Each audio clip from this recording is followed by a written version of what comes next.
The eviction notice was pink.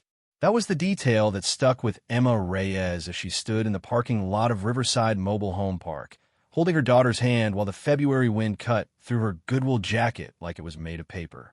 Pink, like it was supposed to be cheerful.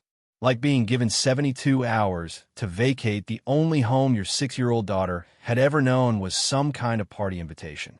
Mia tugged at her sleeve, her small voice barely audible over the highway traffic humming in the distance. "Mommy, are we leaving again?" Emma couldn't answer. Her throat had closed up. She just nodded once and squeezed Mia's mitten hand tighter. The mitten had a hole in the thumb. Emma had meant to fix it 3 weeks ago, but there was always something more urgent. Always another bill, another shift, another crisis that demanded her last dollar and her last bit of energy. They'd been here 11 months. The longest they'd stayed anywhere since leaving Phoenix. Since leaving Jason and his fists and his promises that always broke sharper than the dishes he threw. The mobile home behind them wasn't much. Thin walls that let in every sound from a neighbor's. A heater that only worked when it felt like it. A kitchenette with a stove that had 2 working burners out of 4, but had been theirs. Safe. Quiet enough for Mia to sleep without nightmares. Now it was just another place they were being forced to leave. Emma had $847 in her checking account. She checked 3 times that morning, as if staring at the number would somehow make it grow. Rent was $650, but with late fees and the water bill and the electricity she'd put off until they threatened to disconnect, the total came to $1,340. She was $493 short. Might as well have been $4,000. Her phone buzzed. A text from Diane at the diner. "Can you cover Jenny's shift tonight?" She called in sick. Emma wanted to laugh, or cry, or throw the phone into the road and watch it shatter. Instead, she typed back, yes. Always yes, because saying no meant losing shifts. Losing shifts meant losing the job. And losing the job meant Mia would go from having a mother who was barely hanging on to having a mother who'd completely let go. They walked to the bus stop in silence. Mia clutched her backpack, the purple one with the glittery unicorn that Emma had found at a thrift store for $3. Inside was a peanut butter sandwich, an apple with a bruise on one side, and a juice box. Lunch and snack combined because there wasn't money for both. The courthouse was 12 blocks from the bus stop. Emma had walked this route twice before. Once to fight a parking ticket she couldn't afford.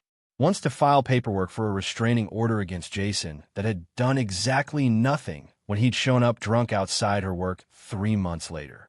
She hadn't planned to stop at the bulletin board. It was just there, tucked between the bathrooms and the vending machines that only took exact change. A collage of community notices, yard sale flyers, lost pet posters, and city announcements that nobody read. But something made her pause. Maybe desperation sharpening her vision. Maybe exhaustion making her reckless. Maybe just the universe throwing her one last test to see if she'd finally break. The notice was tacked in the corner, half covered by a flyer for a church potluck. Yellowed paper, faded ink, like it had been hanging there for months, and everyone had walked past it without seeing. County land auction, abandoned properties minimum bids, start at $50, no guarantees. All sales final Saturday, 10 a.m., county office building. Emma pulled the flyer down and scanned the list. 7 properties. Most were lots, empty land in parts of the county she'd never heard of. But the 5th listing made her stop breathing. Agricultural structure. Collapsed grain silo, 1847. Route 9. Marion County, severe structural damage. Buyer assumes all liability, minimum bid. $125. There was a grainy photocopied image. A cylindrical tower, maybe 50 feet tall, leaning at an angle that looked impossible. Concrete crumbling. Vines crawling up the sides. The surrounding field overgrown with weeds and wildflowers gone feral. It looked like something out of a post-apocalyptic movie. Dangerous. Condemned. Worthless. Emma stared at it anyway. Mia peered over her arm. "What's that?" "It's..." Emma's voice came out thin. "It's nothing, baby. Just an old building." But it wasn't nothing. Because Emma's mind, exhausted and desperate and running on fumes, had already started calculating. $125 minimum bid. If she won at minimum, she could afford it. Barely. She'd have to skip rent this month, drain her account, probably lose the mobile home for good. But she'd have land, property, something in her name that couldn't be taken away with a pink slip of paper. She pulled out her phone and searched the address. The silo sat on 4 acres of farmland, abandoned since the 1980s according to tax records. No water, no electricity, no structures except the silo itself, which every inspection report labeled as dangerous and structurally compromised. One forum post from 2 years ago: "Don't waste your money. That thing's going to collapse any day now. County just wants someone else to deal with the cleanup." Another comment: "My uncle used to work there back in the 70s.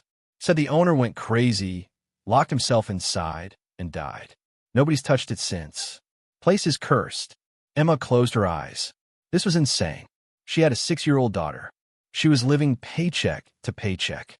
She couldn't afford to gamble her last dollars on a condemned structure in the middle of nowhere. But she also couldn't afford not to, because the alternative was her car, sleeping in parking lots, Mia missing school. The trajectory she'd been on before, the one that led to motels and shelters, and the kind of desperation that made you vulnerable to men who promised to help but only made things worse. She folded the paper and tucked it into her coat pocket. Mia looked up at her with eyes too old for 6 years. "Are we going to be okay, Mommy?" Emma knelt down on the cold courthouse tile and cupped her daughter's face in her hands. "We're going to try something brave, okay? Something that might not work, but we're going to try." That night, after Mia was asleep, Emma sat at the wobbly card table that served as their dining room and made lists on the back of an envelope. Urgent. Find out auction rules. Check if property can be lived on. Calculate exact costs. Impossible. Everything else. She called the county office the next morning during her break at the diner. A board clerk confirmed the details with the enthusiasm of someone who'd explained this 100 times. Yes, the auction was real. Yes, minimum bid was $125. Yes, the buyer would assume all responsibility for the property, including back taxes totaling $3,800 and any required demolition or cleanup costs. The clerk paused. "Ma'am, I'm looking at the listing you're asking about. That silo's been condemned for safety violations. You can't legally occupy it. You'd need permits just to tear it down, and that alone would cost tens of thousands. What about the land? Can I live on the land?" "Technically, yes, if you bring it up to code for residential use. But you need septic, well water, electrical hookup." She trailed off, the implication clear: you don't have that kind of money. Emma thanked her and hung up. $3,800 in back taxes. She didn't have it. Wouldn't have it. But the auction notice said buyers had 60 days to settle back taxes or forfeit the property. 60 days. 2 months. If she could win the bid, she'd have 2 months to figure out how to come up with the money. 2 months to find extra shifts, sell everything she owned, beg for loans from people who'd already written her off. It was a terrible plan, but it was a plan. Saturday morning arrived cold and gray. Emma borrowed her coworker Rita's car, promising to return it by noon. She dressed Mia in her warmest clothes and packed granola bars and a thermos of hot chocolate she'd made with the last of their powdered mix. The county office building smelled like floor polish and old coffee. A receptionist directed them to a conference room in the basement. Folding chairs, a projector screen, maybe 30 people scattered throughout, most of them men in work boots and contractor vests. Emma signed in and received paddle number 23. The clerk barely looked at her. They sat in the back row. Mia colored quietly with crayons Emma had stolen from the diner's kids' menu basket.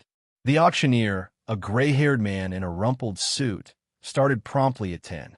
The first property went fast. An empty lot near the interstate. Bidding jumped from $200 to $2,800 in 90 seconds. A contractor in the front row won it without blinking. The second was a foreclosed cabin, sold for $5,600. The third was commercial land, $12,000. Emma's hands sweated inside her gloves. Her heart hammered so hard she could feel in her throat. Finally, the fifth listing. Agricultural structure, collapsed grain silo, 1847, Route 9. The auctioneer's voice was flat, like he was reading a grocery list. Severe structural damage. Condemned for safety violations. Buyer assumes all liability. Minimum bid $125. Silence. Emma raised her paddle. Every head in the room turned. She felt their eyes like weights. A few men exchanged glances. One laughed under his breath. The auctioneer looked surprised. Bidder 23 at $125. Do I hear $150? More silence. Emma didn't breathe. $125 going once. A voice from the middle of the room. $150. Emma's stomach dropped. She turned her head slightly. The man was maybe 40, wearing a flannel shirt and a smirk. He wasn't bidding because he wanted the property. He was bidding to watch her lose. $175. Emma's voice cracked. $200. $225. $250. Emma's hand shook as she raised the paddle again. She had $847 in her account. Back taxes would take another $3,800 eventually. But right now, in this moment, she just needed to win. $275. The man paused, looked at her, then smiled. $300. Emma's vision blurred. She couldn't go higher. She was already over what she could afford. But then another voice cut in. Sharp. Female. Older. That's enough, Derek. Everyone turned. A woman in her 70s stood up from the third row. Gray hair pulled into a tight bun. Wire-rimmed glasses. A canvas coat that had seen better years. She looked directly at the man in flannel. You don't want that property. You're just being cruel. Derek shrugged. Just having a little fun. Find your fun somewhere else. The woman's voice carried authority that didn't need volume. Let the girl have it. Derek hesitated. Then, with a theatrical sigh, waved his hand. No more bids for me. The auctioneer recovered quickly. $275 going once, going twice. The gavel cracked. Sold to bidder 23. Emma sat frozen. She'd won. She'd actually won. Mia tugged her sleeve. Mommy? Emma blinked. Tears she hadn't realized were forming broke free and ran hot down her cheeks. Yeah, baby? Do we get it? Yeah. Emma's voice came out hoarse. We got it. The woman who'd intervened found Emma at the payment desk. Up close, she looked weathered but strong. The kind of person who'd lived through things and come out tougher. I'm Margaret Pruitt. I've lived in Marion County my whole life. Used to know the man who owned that silo. Emma wiped her face with the back of her hand. Thank you for what you did in there. Margaret waved it off. Derek's an ass. Always has been. She studied Emma for a long moment. You have any idea what you just bought? A disaster, probably. Probably. Margaret's expression softened. But Roland Pierce wasn't a crazy man like people say. He was a good man who lost everything and couldn't see a way forward. She paused. If you're serious about that property, come see me. I might be able to help. She pressed a business card into Emma's hand. Pruitt's Hardware, Main Street. Then she was gone, leaving Emma standing there with a receipt for $275 and a key that felt heavier than it should. Outside, the sky had darkened. Rain threatened. Emma loaded Mia back into Rita's car and sat there for a moment, engine running, heater blasting cold air that would eventually warm up. We have land, she whispered. It's not much. It's probably nothing. But it's ours. Mia smiled, small and hopeful. Can we go see it? Emma checked the time. She had to return the car by noon. The silo was 20 minutes away. Yeah, baby. Let's go see our disaster. The road narrowed the farther they drove from town. Pavement gave way to gravel. Houses grew sparse, then disappeared entirely. Fields stretched out on both sides, brown and dormant under the February sky. When the GPS announced they'd arrived, Emma almost missed it. The entrance was barely visible, swallowed by overgrown brush and wild grass that had reclaimed what used to be a driveway. She pulled onto the shoulder and got out. Mia followed, small hand gripping hers. And there it was. The silo stood like a broken monument in the center of the field. 50 feet tall, leaning at an angle that defied physics. Concrete gray and mottled with age. Huge cracks ran up the sides like lightning frozen in stone. Vines acclaimed the lower half, thick and dark green even in winter. The top was partially collapsed, the dome caved in on one side. Birds nested in the gaps. The whole structure looked like it was holding its breath, waiting for the final push that would bring it down. Emma's chest tightened. What the hell have I done? Mia gasped. It's like a castle, Mommy. Like where princesses get locked up. Emma couldn't help the small, broken laugh that escaped. Yeah, baby. Something like that. They walked closer, boots crunching through frost-stiff grass. The air smelled like earth and decay and something else. Something metallic. The silo's base was partially buried, sunken into the ground. The entrance, a rusted metal door, hung crooked on broken hinges. Emma pulled out her phone and turned on the flashlight. Stay close to me, okay? Mia nodded, suddenly quiet. Emma pushed the door. It groaned but gave way, swinging inward with a shriek of metal on metal. Inside, darkness. Cold. The smell stronger here, mineral and damp. Her flashlight beam cut through shadows. The interior was hollow, a massive cylindrical chamber stretching up to the collapsed ceiling. Old grain chutes hung like skeletal fingers. Rusted equipment littered the floor. Pigeon droppings covered everything. But it was the floor that made Emma stop. It wasn't concrete. Or it was, but part of it had collapsed inward, revealing what looked like stairs descending into deeper darkness. Emma's breath caught. She moved closer, careful to test each step before putting her weight down. The concrete around the hole was crumbled, edges jagged. The stairs were metal, industrial, leading down into what looked like a basement or foundation chamber. Why would a grain silo have a basement? Mia tugged her coat. Mommy, I don't like it down there. Emma didn't either, but something pulled at her, the same reckless curiosity that had made her bid on this place in the first place. Stay here, right here. Don't move. She descended 3 steps, then 5. The stairs were solid, surprisingly intact. Her flashlight revealed a small chamber below, maybe 15 feet square. The walls were reinforced concrete, thick, industrial grade. In the center of the chamber was a door. Not a wooden door, not a household door, a vault door. Heavy steel, circular, with a will lock like something from a bank or a bunker. Emma's heart pounded. She descended the rest of the way, feet hitting the concrete floor with hollow thuds. The vault door was old, covered in rust and grime, but the locking mechanism looked intact. She reached out and touched the wheel. Cold metal. Solid. She tried to turn it. It didn't budge. Mommy? Mia's voice echoed from above, small and scared. I'm okay, baby. Just one more minute. Emma ran her hands along the edges of the door, looking for markings, numbers, anything. Her fingers found grooves. She wiped away decades of dust and grime. Letters, engraved deep into the metal.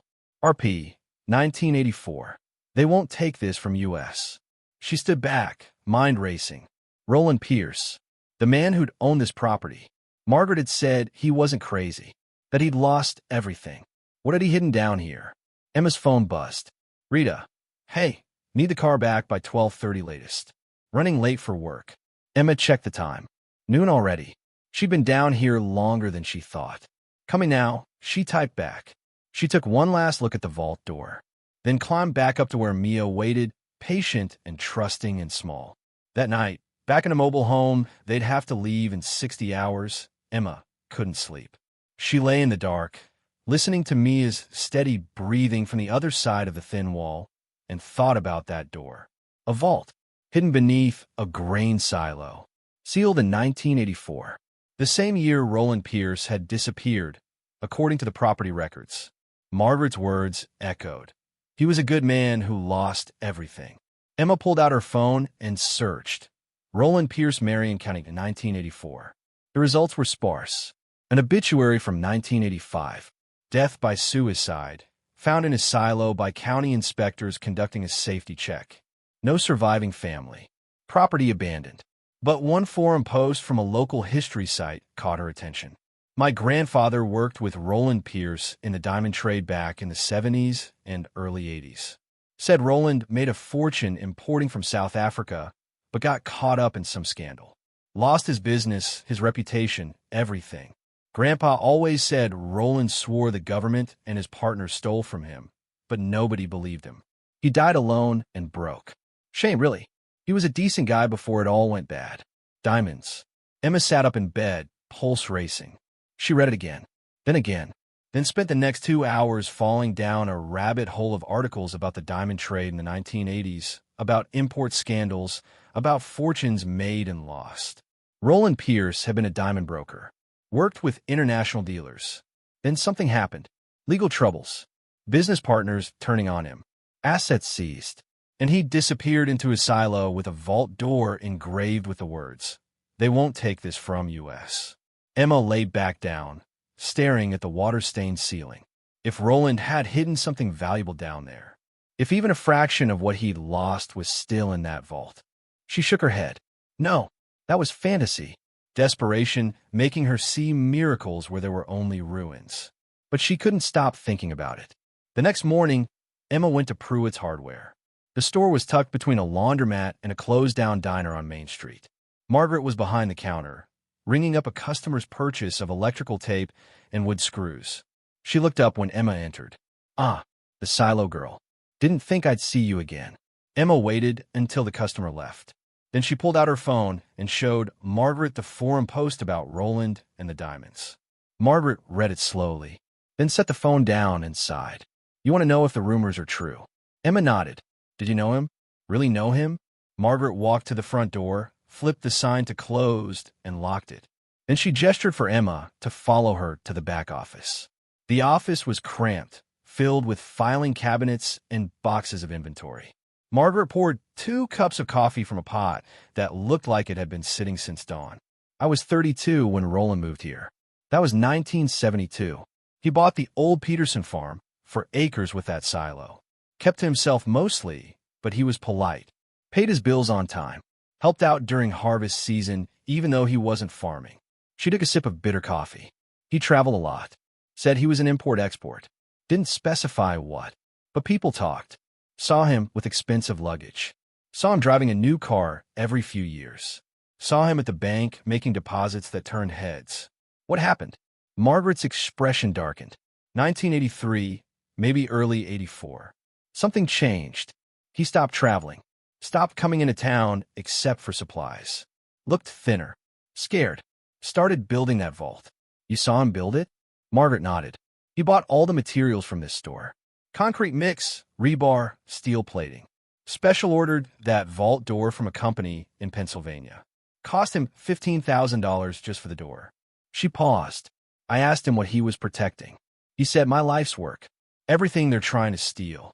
Who was trying to steal from him? He never said exactly, but there were men who came around asking questions. Government types. Then his business partners, the ones from New York. They'd show up, bang on his door, threaten him. Sheriff ran them off a few times, but they kept coming. Emma leaned forward. "Do you think he really hid diamonds down there?" Margaret met her eyes. "I think Roland Pierce was many things. But he wasn't a liar. If he said he had something worth protecting, he had it." She stood and walked to a filing cabinet, pulled out a folder marked 1984 to 85. Inside were newspaper clippings. Headlines: "Local businessman found dead in suspected suicide. Diamond broker's death ruled self-inflicted. Pierce estate auctioned, no assets recovered." But there was one more clipping. Handwritten notes in the margin. Margaret's handwriting. 3 days before they found him, Roland came to the store. Bought a padlock, chain, and a shovel. Looked me dead in the eye and said, "If something happens to me, don't let them gut this place for scrap. Something good needs to come from all this." Emma's throat tightened. Did he say what something good meant? No, but I've always wondered. Margaret closed the folder. "If you're serious about opening that vault, you're going to need help. And you're going to need to be ready for what you might not find." "What do you mean?" Margaret's expression was kind but firm. "Desperation makes us see treasure where there's only trash." Roland might have been telling the truth about his diamonds. Or he might have been a broken man hiding his delusions in a concrete box. Either way, you need to prepare yourself. Emma took the folder. "Can I borrow this?" "Keep it." Margaret unlocked the front door. "And Emma, be careful. Roland's partners, whoever they were, might be dead. But their companies aren't. If you find something valuable, word will spread. And people who want it won't be polite." That night, Emma sat with Mia at their tiny table and explained as much as she could. "We have land now, but it's not safe to live on yet. We might have to stay with someone for a little while until I can fix it up. Mia's eyes widened. Are we homeless? Emma's heart broke. No, baby. We're just between homes. There's a difference. But there wasn't. Not really. Emma had 3 days before the eviction was enforced. 3 days to figure out where they'd sleep, where Mia would go to school from, how to keep their lives from completely unraveling. She made calls.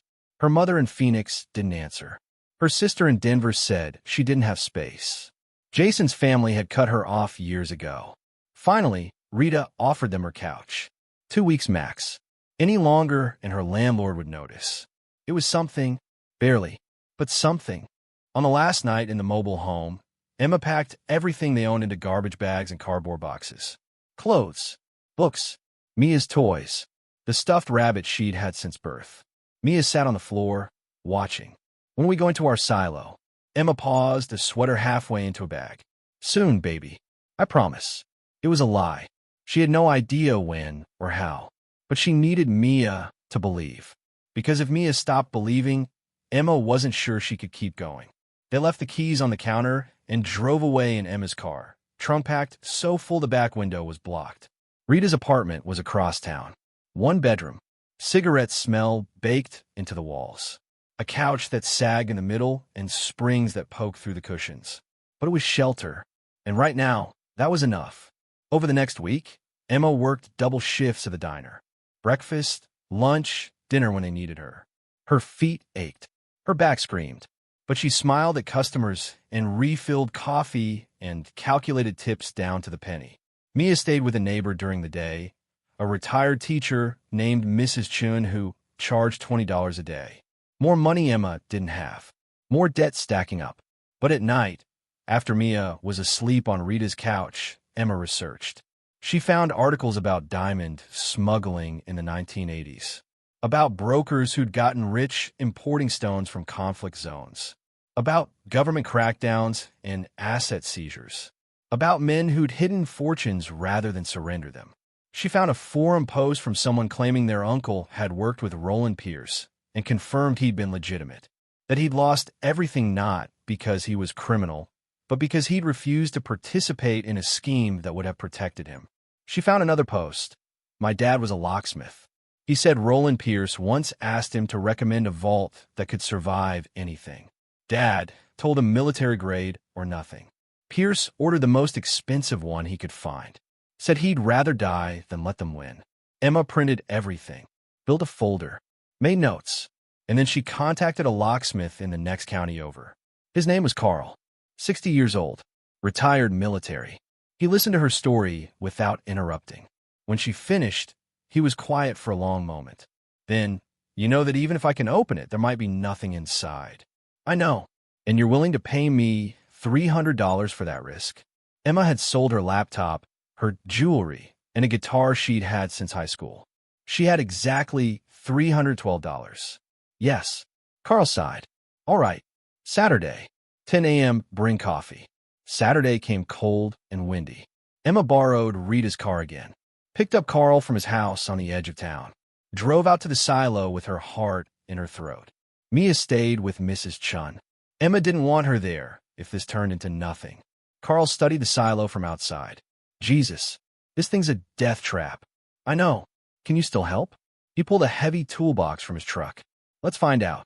They descended into the foundation chamber. Carl's flashlight was industrial strength, flooding the space with harsh white light. He approached the vault door like a surgeon approaching a patient. For 30 minutes, he worked in silence, listening to the lock mechanism, testing the wheel, applying oil to rusted parts. Then he paused. This is custom, military grade. Whoever installed this didn't want it opened. Can you do it? Carl pulled out a stethoscope, the kind safecrackers used in movies, and pressed it against the door. He turned the wheel slowly, listening, adjusting. Another 30 minutes passed. Emma sat on the cold concrete, watching, barely breathing. Finally, Carl stepped back. There. Try it now. Emma stood, approached the door, gripped the wheel with both hands and pulled. It resisted. Then, with a groan of metal that echoed through the chamber, it turned. The door unsealed with a hiss of pressurized air. 40 years of sealed atmosphere escaping in one breath. Carl helped her pull it open. Inside was darkness. Emma's flashlight beam cut through, revealing a small chamber, maybe 8 feet square. Concrete walls, steel shelving along one side, and on those shelves, boxes, metal boxes, stacked neatly, labeled with dates and codes she didn't understand. Emma stepped inside. Her hand shook as she lifted the first box.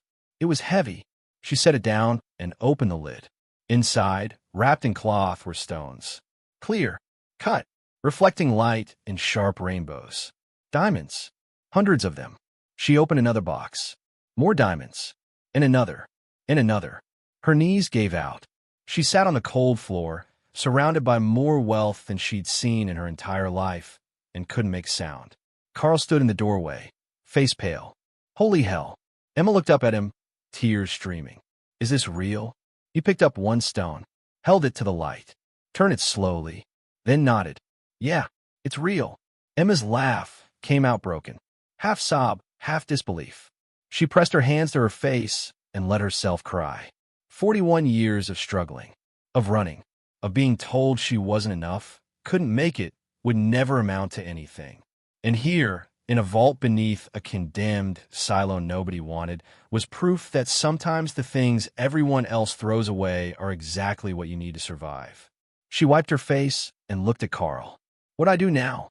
He helped her to her feet. Now you call a lawyer. And you don't tell anyone else until you have protection. Emma nodded. She looked at the boxes, at the fortune Roland Pierce had died protecting, and whispered, "Thank you."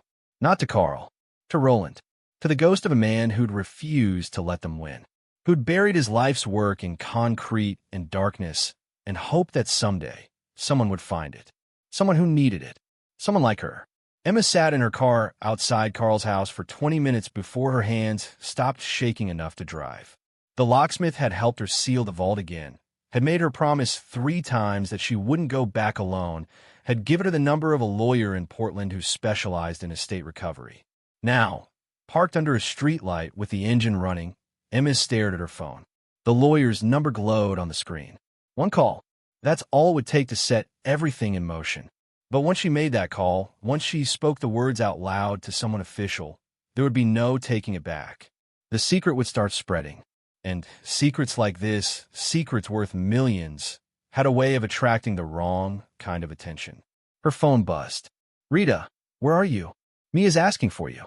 Emma typed back, "On my way." She drove back to Rita's apartment in a daze, navigating familiar streets that suddenly felt foreign.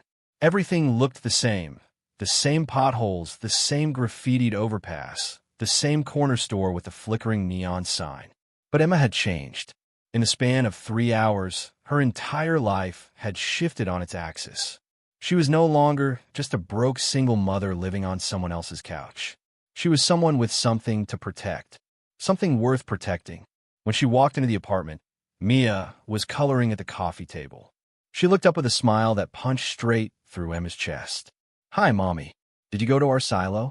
Emma knelt down and pulled her daughter into a hug that lasted longer than necessary. "Yeah, baby. I did. Is it getting better?" Emma closed her eyes and breathed in the scent of Mia's strawberry shampoo, the cheap kind from the dollar store that they'd been using for months. "It's going to be okay. I promise." That night, after Mia fell asleep, Emma sat in Rita's kitchen with a notebook and made lists. Not the desperate kind she'd been making for years. Lists of bills and shifts and survival. This was different. This was a plan. Step 1, authentication. She needed to know exactly what she had before she could protect it. Step 2, legal protection. If the diamonds were legally hers, she needed documentation that would hold up in court. Step 3, security. She couldn't leave a fortune sitting in an unsealed vault in an abandoned silo. Step 4, liquidation. Eventually, carefully, she'd need to sell. But not yet. Not until she understood what she was dealing with. She called the lawyer first thing Monday morning. His name was Robert Chun, no relation to Mrs. Chun, who watched Mia. He answered on the third ring with a voice that sounded expensive even over the phone. Emma explained the situation in careful terms. Inherited property, hidden assets, need for legal guidance. Robert listened without interrupting. When she finished, he said, I need to see documentation. Property deed, proof of purchase, any records you have about the previous owner. Emma had everything. She'd kept every piece of paper from the auction, every receipt, every scrap of information about Roland Pierce. Bring it to my office tomorrow, 2 p.m. And Miss Reyes? Don't tell anyone else about this. Not friends, not family. Not until we understand the legal landscape.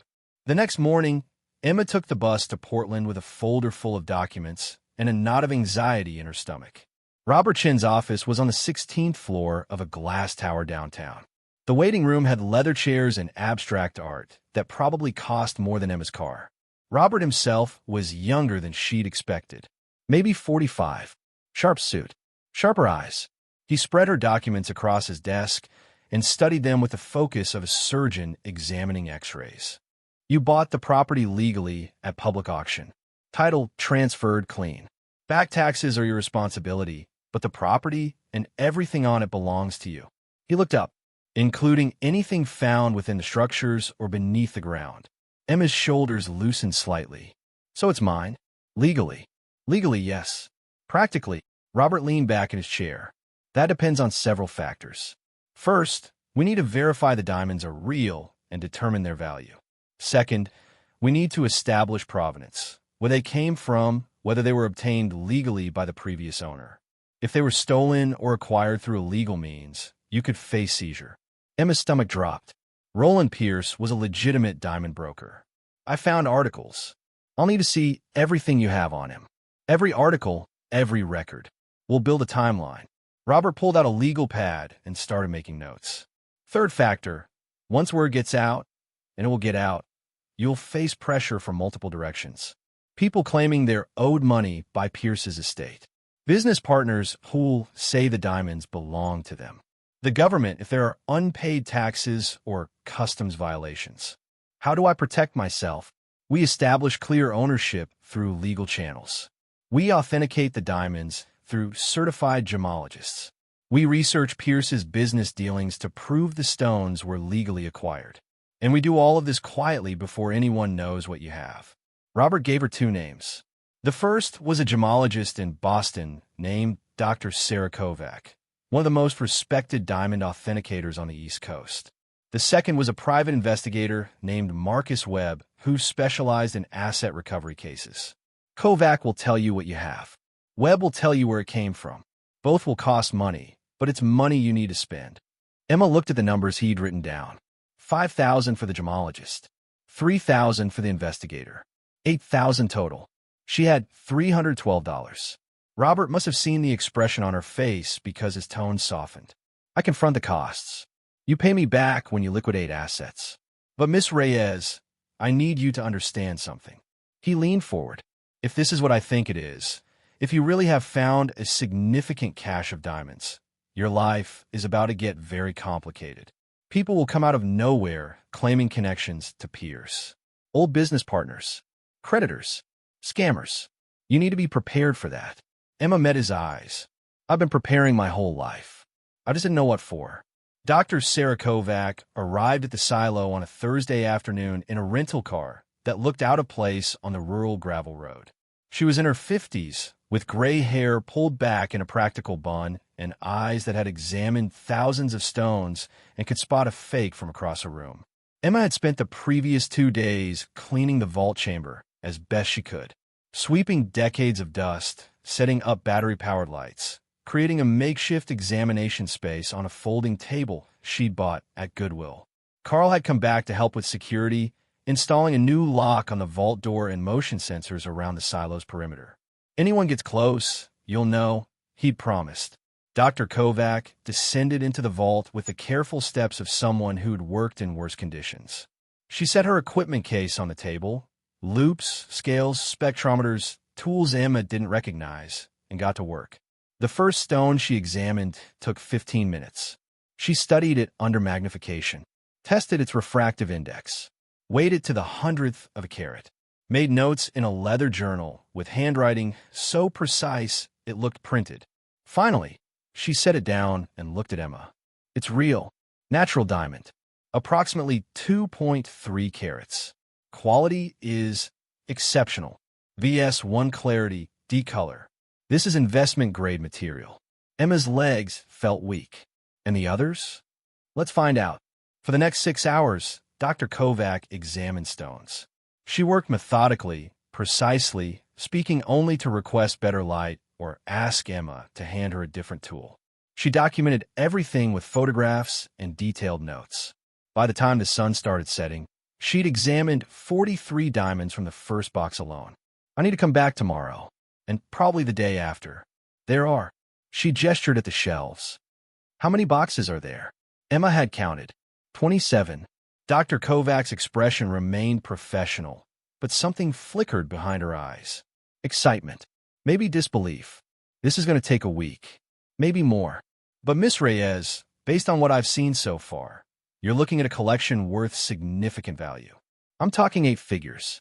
Possibly 9. Emma had to sit down. 8 figures. Tens of millions. Maybe hundreds of millions. Where did they come from? Emma's voice came out barely above a whisper.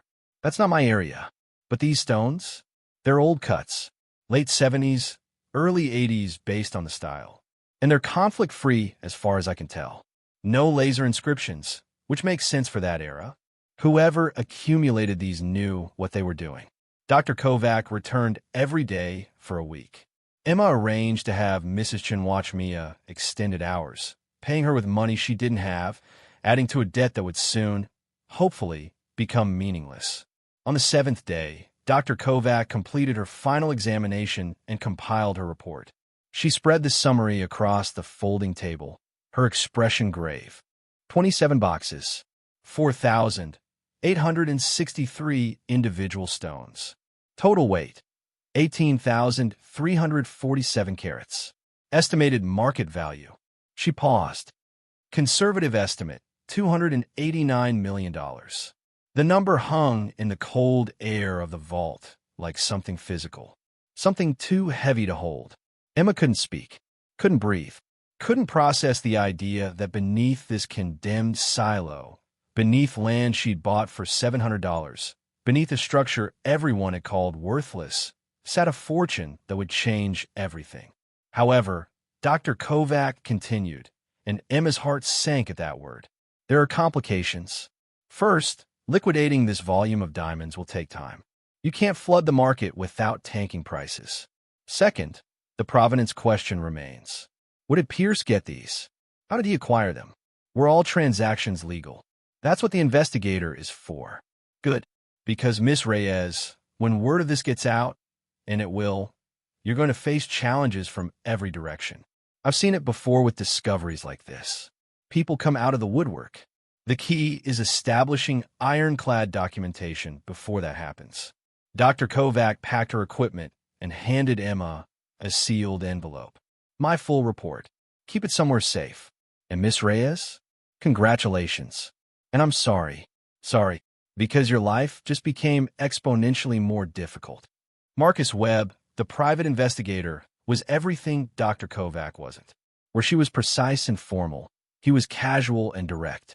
He showed up at Rita's apartment in jeans and a leather jacket, looking more like someone who'd wandered out of a bar than someone who specialized in high-level asset recovery. But his reputation preceded him. Robert Chen had vouched for him personally, and a quick internet search showed cases Webb had worked. Missing art, hidden fortunes, estate frauds worth millions. Emma spread out everything she had on Roland Pierce. The newspaper clippings from Margaret, the forum posts, the property records, the photographs of the vault. Webb studied it all in silence, occasionally making notes on his phone. Finally, he looked up. You know this guy died under suspicious circumstances, right? Emma nodded. Suicide. That's what the reports said. Reports say a lot of things. Doesn't make them true. Webb pulled up something on his phone. I did preliminary research before coming here. Roland Pierce was a diamond broker. Worked with importers in South Africa, Belgium, Israel. Made good money. But in 1982, something happened. What? His main business partner, a guy named Vincent Caruso, got arrested for customs fraud. Smuggling uncertified stones. Dodging taxes. The feds came down hard, seized assets, froze accounts. Caruso flipped. Started giving names to save his own skin. Webb scrolled through documents. Pierce's name came up. He wasn't charged, but his reputation tanked. Suppliers wouldn't work with him. Banks froze his lines of credit. By 1983, he was hemorrhaging money and facing his own investigation. Did they ever charge him? No. Case was dropped in late '83. But by then, Pierce had already lost everything. Business collapsed. Partners disappeared. He withdrew what liquid assets he had and vanished into that silo of yours. Emma felt pieces clicking together. He knew they were coming for the diamonds. So he hid them. That'd be my guess. But here's where it gets interesting. Webb leaned forward. Vincent Caruso served 8 years. Got out in 1990. Moved to Florida. And according to my sources, he's still alive. Living in Miami. Runs a pawn shop chain.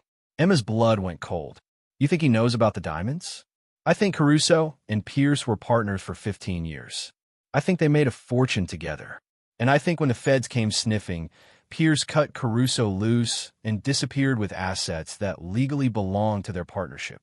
So Caruso might have a claim. Might. Depends on the partnership agreement. Depends on whether he can prove Pierce stole from him versus legitimately dissolving their business. That's why we need documentation. I need to track down their corporate records, find a partnership agreement, establish exactly how their business was structured. Webb stood. This is going to take a few weeks. I need to travel to New York, maybe Florida. Interview people who worked with them. Build a timeline that proves the diamonds were Pierce's to hide. Can you sit tight until then? Emma thought about Rita's couch, about Mrs. Chin's $20 a day, about the eviction notice she'd received from the mobile home park. I don't have a choice. Good. Because the worst thing you can do right now is panic and make noise. Keep this quiet. Keep your head down. Let me do my job. After Webb left, Emma sat in Rita's kitchen with a cup of coffee she didn't drink and tried to process everything. $289 million. A fortune that could solve every problem she'd ever had. But it came with ghosts attached. Roland Pierce's ghosts, Vincent Caruso's ghosts, the ghosts of deals made in shadows, and blood money traded for stones that caught the light. She thought about Pierce's final message, engraved on the vault door. They won't take this from us. He'd been fighting partners who betrayed him, fighting government agencies that wanted to seize his life's work, fighting a system that had already decided he was guilty. And he'd lost, died alone in that silo, surrounded by wealth he'd never get to use. Emma wouldn't make the same mistake. The first threat came 3 weeks later. Emma was working the morning shift at the diner when a man in an expensive suit walked in and sat at the counter. He ordered coffee. Black. Didn't touch it. When the lunch rush cleared, he leaned forward. Emma Reyes? Her stomach dropped. She nodded slowly.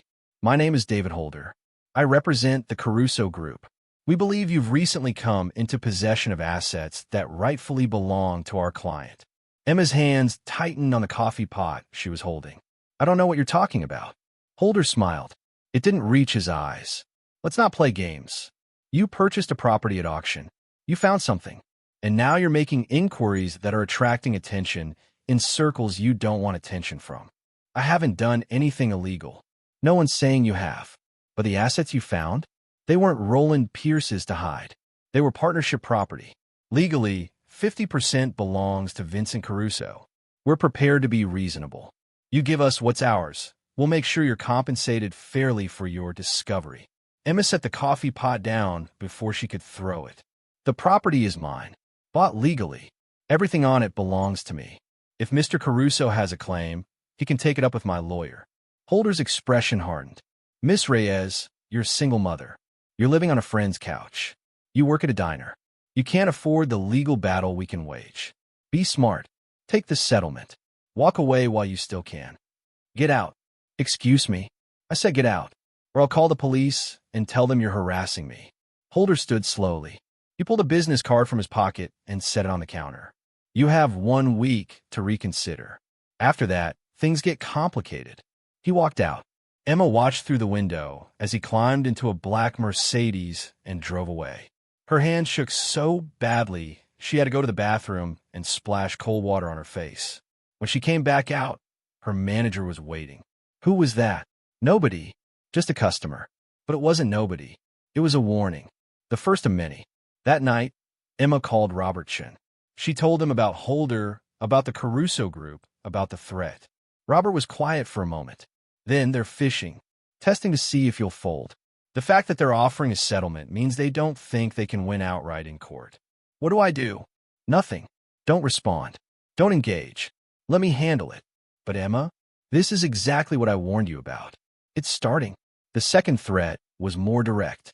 Someone broke into the silo. Emma discovered it when she drove out to check on the property 3 days after Holder's visit. The motion sensors Carl had installed were triggered, alarms blaring from the app on her phone. She arrived to find the outer door forced open. Fresh tool marks on the frame. Boot prints in the dust. But the vault itself was untouched. Whoever had broken and hadn't been able to get past the new lock Carl had installed. They tried. There were scratches and dents around the wheel mechanism, but they'd failed. Still, the message was clear. Someone knew. Someone was watching. Someone wanted what she'd found. Emma called Carl. He arrived within an hour, took one look at the damage, and shook his head. Professional job. Knew what they were doing. Just didn't know what they were up against. He tapped the vault door. This thing's military grade. They need explosives to get through, and that'd bring every cop in the county. What do I do? Move it. Get the diamonds out of here. Put them somewhere secure until you're ready to liquidate. But where? Emma didn't have a safe deposit box. Didn't have a bank that would store hundreds of millions in assets without asking questions she couldn't answer yet. Margaret Pruitt provided the answer. Emma went to see her at the hardware store, desperate and running out of options. She explained the situation, the diamonds, the threats, the break-in. Margaret listened without interrupting. When Emma finished, the older woman was quiet for a long moment. My late husband built a safe room in our basement. 1970s, during the Cold War. Paranoid fool thought the Russians were coming. She smiled sadly. But it's solid. Steel-reinforced concrete. Combination lock. Nobody knows it's there except me and now you. Margaret, I can't ask you to. You're not asking. I'm offering. Roland Pierce was a good man who got destroyed by people who couldn't stand to see someone succeed on honest terms. If what he hid can help you and that little girl of yours, then by God, it's going to. That night, Emma and Carl moved the diamonds. 27 boxes, transported in Carl's truck with blankets, covering them like they were nothing more than old equipment. They drove to Margaret's house on the edge of town, a modest ranch with overgrown hydrangeas and a porch swing that creaked in the wind. The safe room was accessed through a false wall in the basement. The combination was Margaret's late husband's birthday. Inside was a space about 10 feet square, shelves lining the walls, air circulation system still functional after 40 years. They stacked the boxes carefully. Carl made notes of the inventory. Emma took photographs of everything. When they finished, Margaret sealed the room and handed Emma a piece of paper with a combination written in careful script. You're family now. Whatever happens, this stays between us. Emma's eyes burned. Thank you. I don't know how to. You survive. You protect that girl. You make something good come from all this. That's how you thank me. The investigator called 2 weeks later. Marcus Webb's voice was tight with excitement. I found it. The partnership agreement between Pierce and Caruso, dated 1967. And here's the thing, it was dissolved. Legally. In 1982. Emma's heart raced. So Caruso has no claim? Not so fast. The dissolution agreement stated that assets would be split 50-50. But there's no record of what happened to those assets. No documentation of a split. Nothing that shows Pierce actually paid Caruso his half. So they could argue the diamonds are part of the undistributed assets. They could try. But I also found something else. Bank records showing Pierce made a wire transfer to Caruso in January 1983. $1.4 million. Memo line says final settlement. Emma sat down. That's proof he paid him. It's evidence. But Caruso could argue the settlement didn't include the diamonds. That Pierce hid them after the transfer. We need more. What more is there? I'm tracking down people who worked with them. There was a secretary, woman named Helen Morrison. She handled their books for 10 years. If anyone knows how the dissolution went down, it's her. I'm flying to Arizona tomorrow to interview her. How much is this costing? Webb hesitated. More than we planned. I'm at 7,500 and climbing. But Robert's covering it for now. You pay back when you sell. After the call ended, Emma sat in Rita's kitchen and did math. The legal fees, the investigator fees, the gemologist fees, back taxes on the property. The debt was growing faster than she could track. But so was the foundation. Every piece of documentation Webb found, every record Robert secured, every authenticated stone from Dr. Kovac built a wall of evidence that the diamonds were legally hers. She just had to hold on long enough to finish building it. The town started talking. Small towns had a way of spreading information like wildfire. Someone had seen the gemologist's car at the silo. Someone else had noticed Emma meeting with a lawyer in Portland.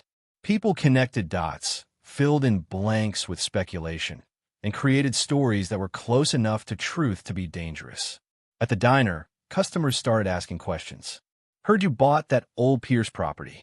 Finding anything interesting out there? My cousin said he saw some fancy doctor type poking around your silo. What's that about? Rita mentioned you've been pretty busy lately. Something big going on? Emma deflected, changed subjects, smiled and refilled coffee and pretended everything was normal. But she felt the weight of their attention, felt the town watching, waiting for her to slip to confirm what they already suspected. The breaking point came when a reporter showed up. His name was Travis something. He worked for a regional paper. He caught Emma in the diner's parking lot after a shift, camera already out. Miss Reyes, is it true you've discovered valuable assets on the former Pierce property? Can you confirm reports of diamonds worth millions? Emma's blood ran cold. No comment. Sources say you've been working with gemologists and lawyers. Are you planning to sell? Have you been contacted by the Caruso family? I said no comment. She got in her car and drove away, but the damage was done. By the next morning, the story was online. Local woman may have discovered fortune in abandoned silo. The article was vague, full of allegedly and sources claim, but it confirmed what people have been whispering. Emma's phone exploded. Calls from lawyers offering representation. Calls from buyers wanting to make offers. Calls from reporters wanting interviews. Calls from people claiming to be Roland Pierce's relatives, friends, business partners, creditors. And one call that made her stomach turn. Miss Reyes, this is Agent Sarah Mitchell with the FBI. I need you to come to our Portland office tomorrow. We have questions regarding assets recovered from the Pierce property. Emma called Robert immediately. He listened to the voicemail and swore under his breath. Don't go alone. I'll meet you there. And Emma, don't say anything without me present. Nothing.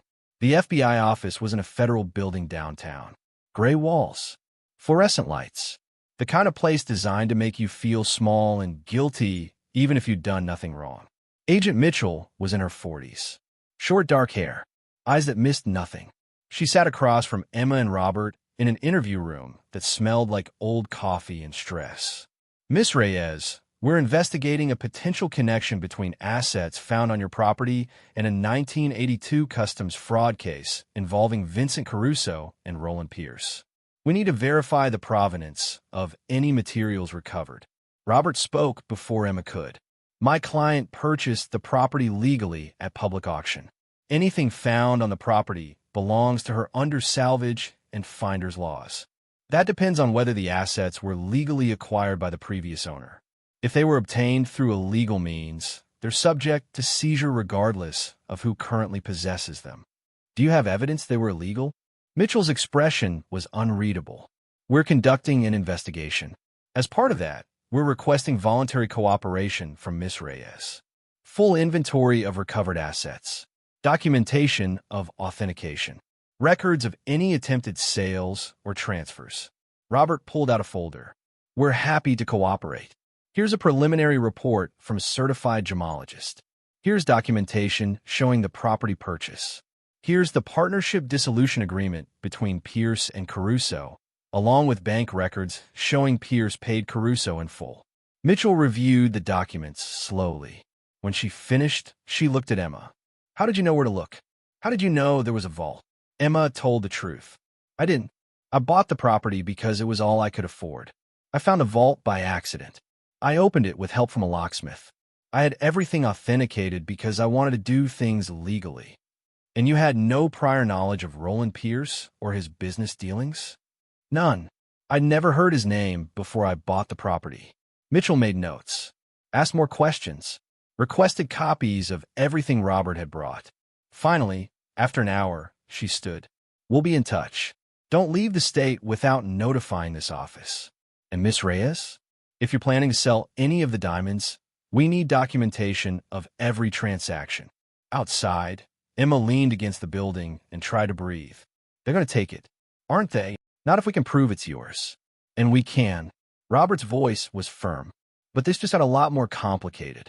That night, Emma sat with Mia on Rita's couch and tried to explain what was happening in terms a 6-year-old could understand.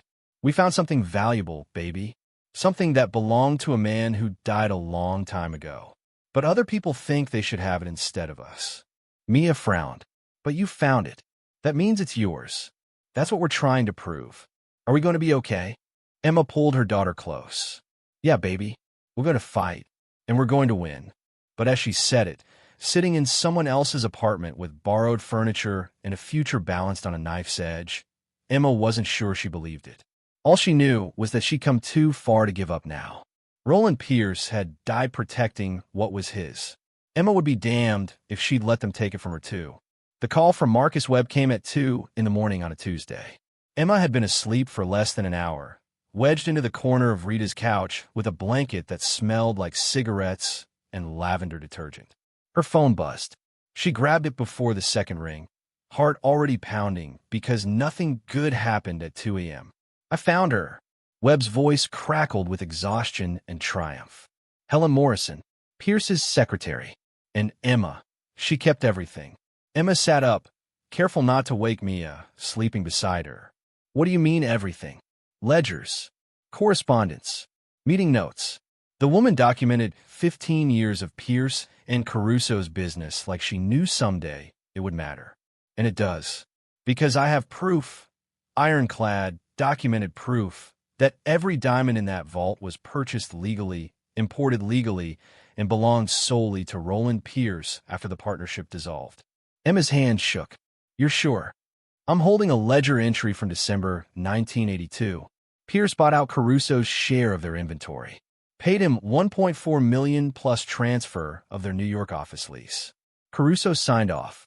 It's notarized. Witnessed. Legal as hell. What about the diamonds in the vault specifically? Helen kept acquisition records. Pierce bought those stones between January 83 and June 84. All purchases made after the dissolution. All transactions documented with invoices, import papers, certificates of origin. He wasn't smuggling. He wasn't hiding stolen goods. He was liquidating his business and converting assets to diamonds because he didn't trust banks anymore. Emma felt something crack open in her chest. Relief so intense it felt like pain. The FBI can't touch them. The FBI can't touch them. Caruso can't touch them. They're yours, Emma. Legally, ethically, completely yours. After Webb hung up, Emma sat in the dark and cried. Not from fear this time. From the overwhelming weight of finally being able to breathe. She'd spent 6 weeks living in a state of suspended terror. Waiting for federal agents to show up with seizure orders. Waiting for Caruso's lawyers to file claims that would drag her into court battles she couldn't afford. Waiting for the whole thing to collapse like every other fragile hope she'd ever had. But it was real. The diamonds were real. Her ownership was real. And for the first time since finding that vault, Emma let herself believe she might actually survive this. She didn't go back to sleep. Instead, she sat at Rita's kitchen table and made new lists. Not survival lists. Future lists. Payback taxes. $3,800 pay Rita for letting us stay. $2,000 pay Mrs. Chun for watching Mia. $1,500 pay Robert Chin's legal fees. $47,000 pay Dr. Kovac. $5,000 pay Marcus Webb. $12,000 pay Carl for security work. $3,000. The numbers climbed, but they were nothing compared to what she had. $289 million. Even after taxes, after fees, after every debt she owed, she'd have more money than she'd ever imagined. The question was what to do with it. Robert Chen called an emergency meeting 3 days later. Emma sat in his office with Marcus Webb joining via video call, Dr. Kovac on speakerphone, and a new face, a man Robert introduced as Kenneth Park, a specialist in high-value asset liquidation. "Here's where we stand," Robert began. "We have documentation proving legal ownership. The FBI has reviewed everything and closed their investigation with no action taken. Caruso's lawyers withdrew their claim after seeing the partnership dissolution records. You're in the clear." Emma exhaled. "So I can sell." "You can, but we need to be strategic." Kenneth leaned forward. "Dumping 18,000 carats of diamonds on the market at once would crash prices. You get pennies on the dollar. Instead, we liquidate slowly. Auction houses, private collectors. We create scarcity, drive up value, maximize return. How long would that take? 5 years minimum. Maybe 10. We're talking about controlled release. Think of it like fine wine. The longer you wait, the more valuable it becomes." Emma's stomach sank. "I can't wait 10 years. I need money now. I'm living on a couch. My daughter needs stability. I need to pay back the people who helped me." "Understood. So we do a hybrid approach." Kenneth pulled out a chart. "We sell 20% immediately. High-grade stones to major auction houses. That gives you approximately $58 million before taxes. Enough to solve immediate problems and set up infrastructure for long-term management. The remaining 80% we release gradually over the next decade." Dr. Kovac's voice came through the speaker. "I can broker the initial auction sales. Sotheby's and Christie's both owe me favors. If we present this as a major discovery, the Pierce collection, lost for 40 years, will generate buzz that drives prices up." "What about security?" Emma asked. "The diamonds are hidden now, but if we're selling publicly, people will know they exist." Carl's gravelly voice cut in from the doorway. Emma turned. She hadn't even heard him enter. He nodded at Robert. "Hope you don't mind. I'll let myself in." Robert gestured to an empty chair. Carl sat, looking uncomfortable in the expensive office, but solid as always. "Security's my department," Carl said. "Once we start selling, you move the rest into a commercial vault. High-security facility. Armed guards. Insurance. The works. And you, Miss Emma, you get protection too. At least until the first sale is done and people realize you're not an easy target." Emma wanted to argue. Wanted to say she'd been taking care of herself for years and didn't need bodyguards. But she thought about Mia. About the break-in at the silo. About David Holder's cold smile when he'd threatened her. Okay, whatever it takes. The next 3 weeks were a blur of activity. Marcus Webb flew to New York with documentation to present to Sotheby's authentication team. Dr. Kovac selected 200 of the finest stones for the initial auction, a curated collection that told a story. Robert filed paperwork establishing Emma as the legal owner of the Pierce collection. And Emma, for the first time in her adult life, had enough breathing room to think about something other than survival.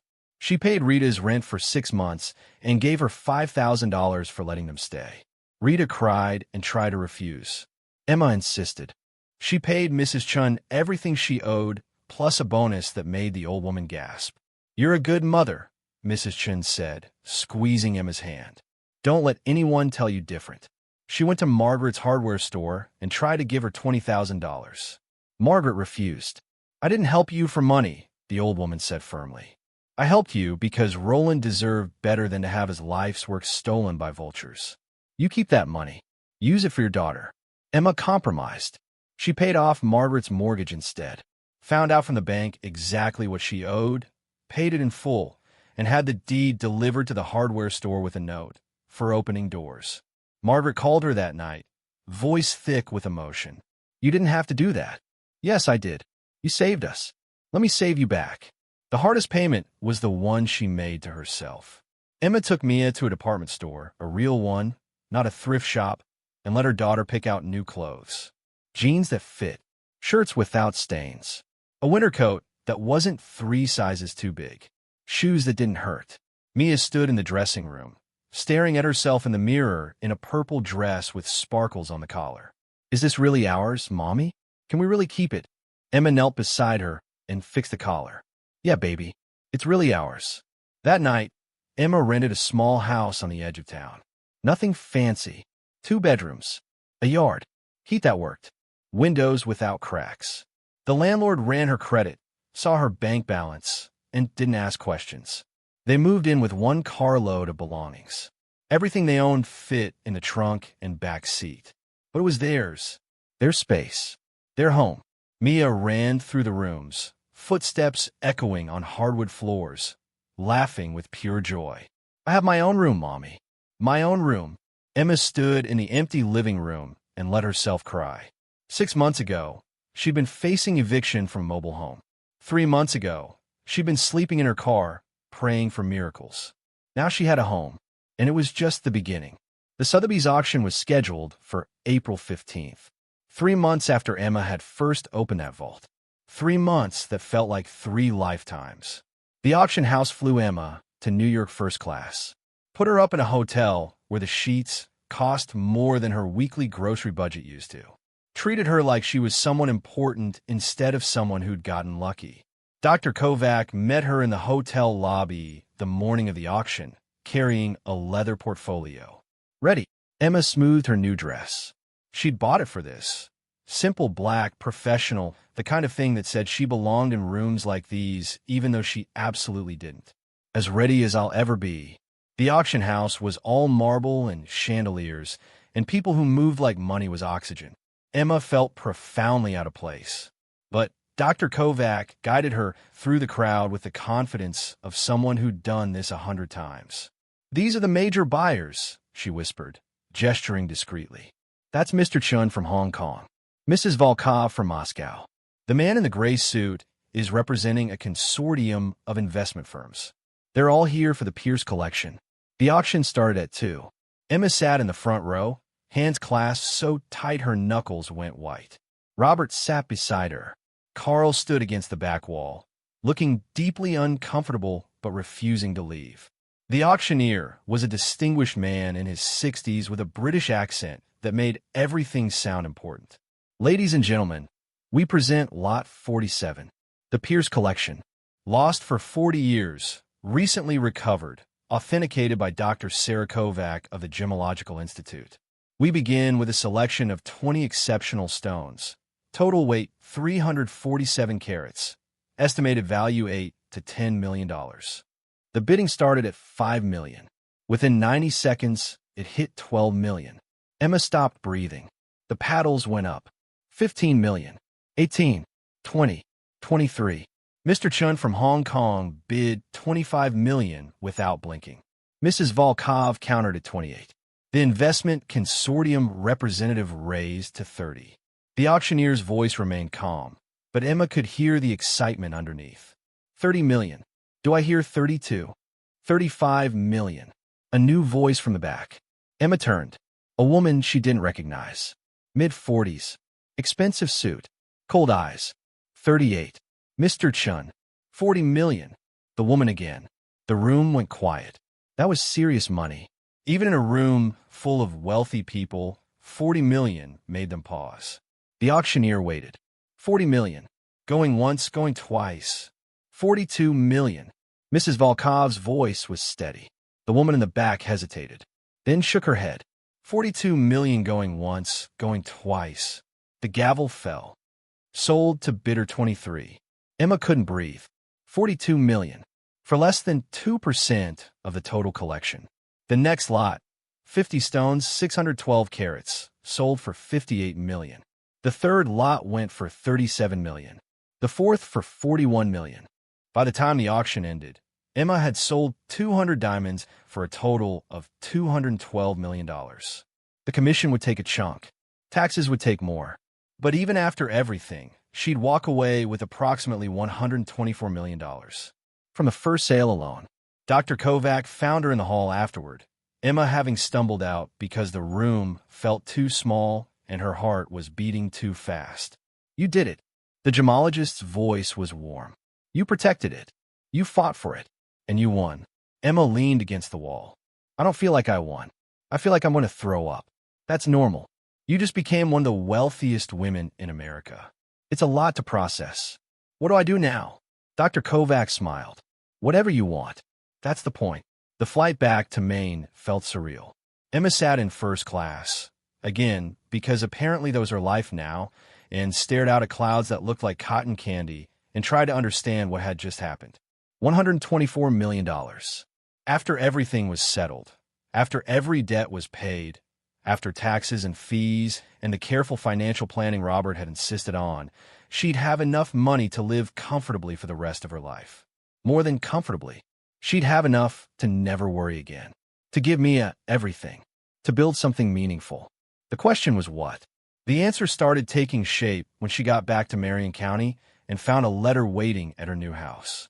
It was handwritten. The envelope bore no return address. Inside was a single page, the handwriting shaky but deliberate. Dear Miss Reyes, my name is Helen Morrison. You don't know me, but I knew Roland Pierce. I was his secretary for 15 years. Mr. Webb found me and asked about the diamonds. I told him everything I knew. I gave him the records that proved Roland was a good man who did nothing wrong. But there's something I didn't tell him. Something I've kept secret for 40 years because I didn't know who to trust. Roland didn't die by suicide. I was there. I saw what happened. Two men came to the silo in March 1985. I don't know who they were, but they wore suits and drove an expensive car. They argued with Roland. I heard him shouting that they couldn't have it, that it was his, that he'd die before he let them take it. I heard a gunshot, then silence. I ran. I was young and scared, and I didn't want to be next. I told the police I'd found him already dead. Told everyone it was suicide because that's what those men wanted people to believe. I've carried that guilt for 40 years. I should have told the truth. Should have fought for him. But I was a coward. You're not a coward. You fought when people like me ran away. You proved Roland was right to protect what was his. You gave him the vindication he never got in life. Thank you for that. And please, if you build something good with what he left behind, let people know his name. Let them know he wasn't crazy or criminal. He was just a man who refused to be broken. Sincerely, Helen Morrison. Emma read the letter 3 times. Then she called Robert. Roland Pierce was murdered. We need to reopen the investigation. Robert was silent for a long moment. Emma, it's been 40 years. The men who killed him are probably dead. The evidence is gone. Even if we proved it was murder, what would that accomplish? It would give him his name back. His reputation. People still call him crazy. Still say he killed himself because he lost everything. But he didn't. He was murdered for refusing to surrender. That matters. It matters to you. But fighting this battle will cost money and time and emotional energy. Is it worth it? Emma thought about the engraving on the vault door. About Roland dying alone, protecting something he'd never get to use, hoping someone would find it and understand. About how the world had dismissed him as a failure and a suicide when he'd been a murder victim. Yes, it's worth it. Robert sighed. Then I'll make some calls. The investigation took 6 months. Robert hired a private firm that specialized in cold cases. They found Helen Morrison and got her testimony on record. They tracked down the coroner who'd examined Roland's body, retired now, but willing to admit the wound pattern had never quite matched suicide. They found financial records showing Vincent Caruso had hired a private security firm in 1985, the same firm that employed 2 men who died in a car accident 1 week after Roland's death. They couldn't prove murder conclusively. Too much time had passed. Too many people were dead. But they proved enough to get the medical examiner's office to change Roland's cause of death from suicide to undetermined circumstances consistent with homicide. It wasn't perfect justice, but it was justice. The Marion County Gazette ran the story on the front page. Local diamond broker's death reopened as possible murder. Air works to clear his name. Emma framed that article and hung it in her living room. Not for herself, for Roland. Proof that someone had cared enough to fight. But the real memorial came 6 months later. Emma stood in front of the town council with a proposal that had taken weeks to develop. Margaret sat in the front row for support. Carl stood against the wall. Rita had brought Mia, who colored quietly while the adults talked. Emma's voice shook slightly as she began. I'm proposing to establish the Roland Pierce Foundation, a nonprofit dedicated to helping single parents in financial crisis. Emergency grants, housing assistance, job training, legal aid, everything I needed and couldn't find when I was drowning. She pulled out the financial projections Robert had helped her prepare. I'm committing $20 million as the initial endowment. That's enough to help approximately 200 families per year. Forever. The council members exchanged glances. Councilwoman Davis, who'd been skeptical of Emma from the beginning, leaned forward. That's very generous, Miss Reyes. But why Roland Pierce's name? Why not your own? Because I got lucky. I found something that changed my life. But Roland Pierce worked for everything he had. He built a business from nothing. He fought when powerful people tried to destroy him. He protected his life's work even when it cost him everything. Emma's voice strengthened. He deserves to be remembered as someone who mattered, not as a suicide or failure, as someone who made a difference. The vote was unanimous. The Roland Pierce Foundation was approved. The foundation's first office opened in September, housed in a renovated building on Main Street. Emma hired a staff of 4, all people who'd been where she'd been, who understood what it meant to choose between rent and food, who knew the weight of eviction notices and disconnection warnings. The first grant recipient was a 23-year-old single mother named Jessica who'd been living in her car with twin toddlers. Emma met her in the foundation office, saw her own desperation reflected in the younger woman's eyes, and understood why this mattered. We're giving you first month's rent and deposit for an apartment, 3 months of grocery assistance, job placement help if you want it, and a caseworker who'll check in weekly to make sure you're okay. Jessica cried, "Why are you doing this?" "Because someone did it for me when I needed it most, and because you deserve a chance to breathe." 6 months later, Jessica had a steady job at a medical office. Her twins were in daycare. She'd paid her first month's rent with her own paycheck and called Emma, crying happy tears. "I'm going to make it. I'm actually going to make it. I know you are. That's why we help." The foundation grew. By the end of the first year, they'd helped 147 families. Emergency rent assistance, car repairs so people could get to work, medical bill payment, utility shutoff prevention, small amounts that made massive differences. Emma hired Marcus Webb as the foundation's investigator. His job was to verify need and prevent fraud, but also to find people who were too proud to ask for help, the ones suffering in silence. She brought Dr. Kovac on as a consultant, paying her to teach financial literacy classes, how to budget, how to build credit, how to protect yourself from predatory lenders. Carl ran security and maintenance, making sure the office was safe and accessible. Margaret joined the board of directors, bringing decades of community knowledge. Even Rita got involved, running a support group for domestic violence survivors. Women who'd fled situations like Emma had, who needed to know they weren't alone. The foundation became a place where people could exhale, where crisis didn't mean the end, where someone actually cared whether you made it or not. And slowly, quietly, Marion County started changing. The transformation wasn't dramatic, wasn't overnight, but it was real. The woman who ran the laundromat expanded her business after the foundation helped her buy new machines. She hired 3 employees, all single mothers who'd been helped by the foundation. The mechanic on Pine Street started offering sliding scale repairs after Emma partnered with him. People who couldn't afford to fix their cars could get help through the foundation, and he'd get paid fair rates. The grocery store began accepting foundation vouchers. Families in crisis could get food without the shame of food stamps or the indignity of charity. Small ripples, small changes, but they added up. Emma watched it happen from her office in the foundation building and felt something she hadn't felt since finding the diamonds. Purpose. The money was real. The security was real. She'd never have to worry about eviction or skipped meals or choosing between electricity and heat. But this, helping people climb out of the same hole she'd been in, this was what the fortune was for. The second anniversary of finding the vault fell on a cold February morning. Emma drove out to the silo with Mia, now 8 years old and thriving in ways that still made Emma want to cry. The property had changed. Emma had hired contractors to stabilize the silo itself, reinforce the structure so it wouldn't collapse. It wasn't beautiful, but it was safe, preserved. She'd installed a plaque at the base. Roland Pierce, 1938 to 1985 diamond broker, businessman, fighter he refused to surrender this place, stands as proof that some battles are worth fighting.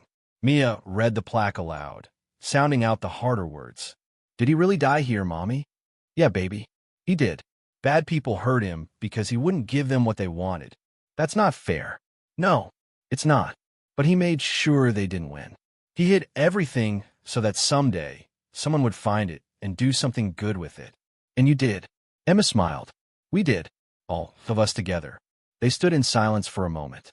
The wind whipped across the field, rustling dead grass and carrying the scent of ocean for miles away. The silo cast a long shadow in the winter sun. Do you think he'd be proud?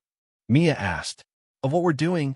Emma thought about the foundation, about the families they'd helped, about Roland's name on the building, attached to something that built people up instead of tearing them down. Yeah, I think he'd be proud. That night, Emma received an email from Vincent Caruso.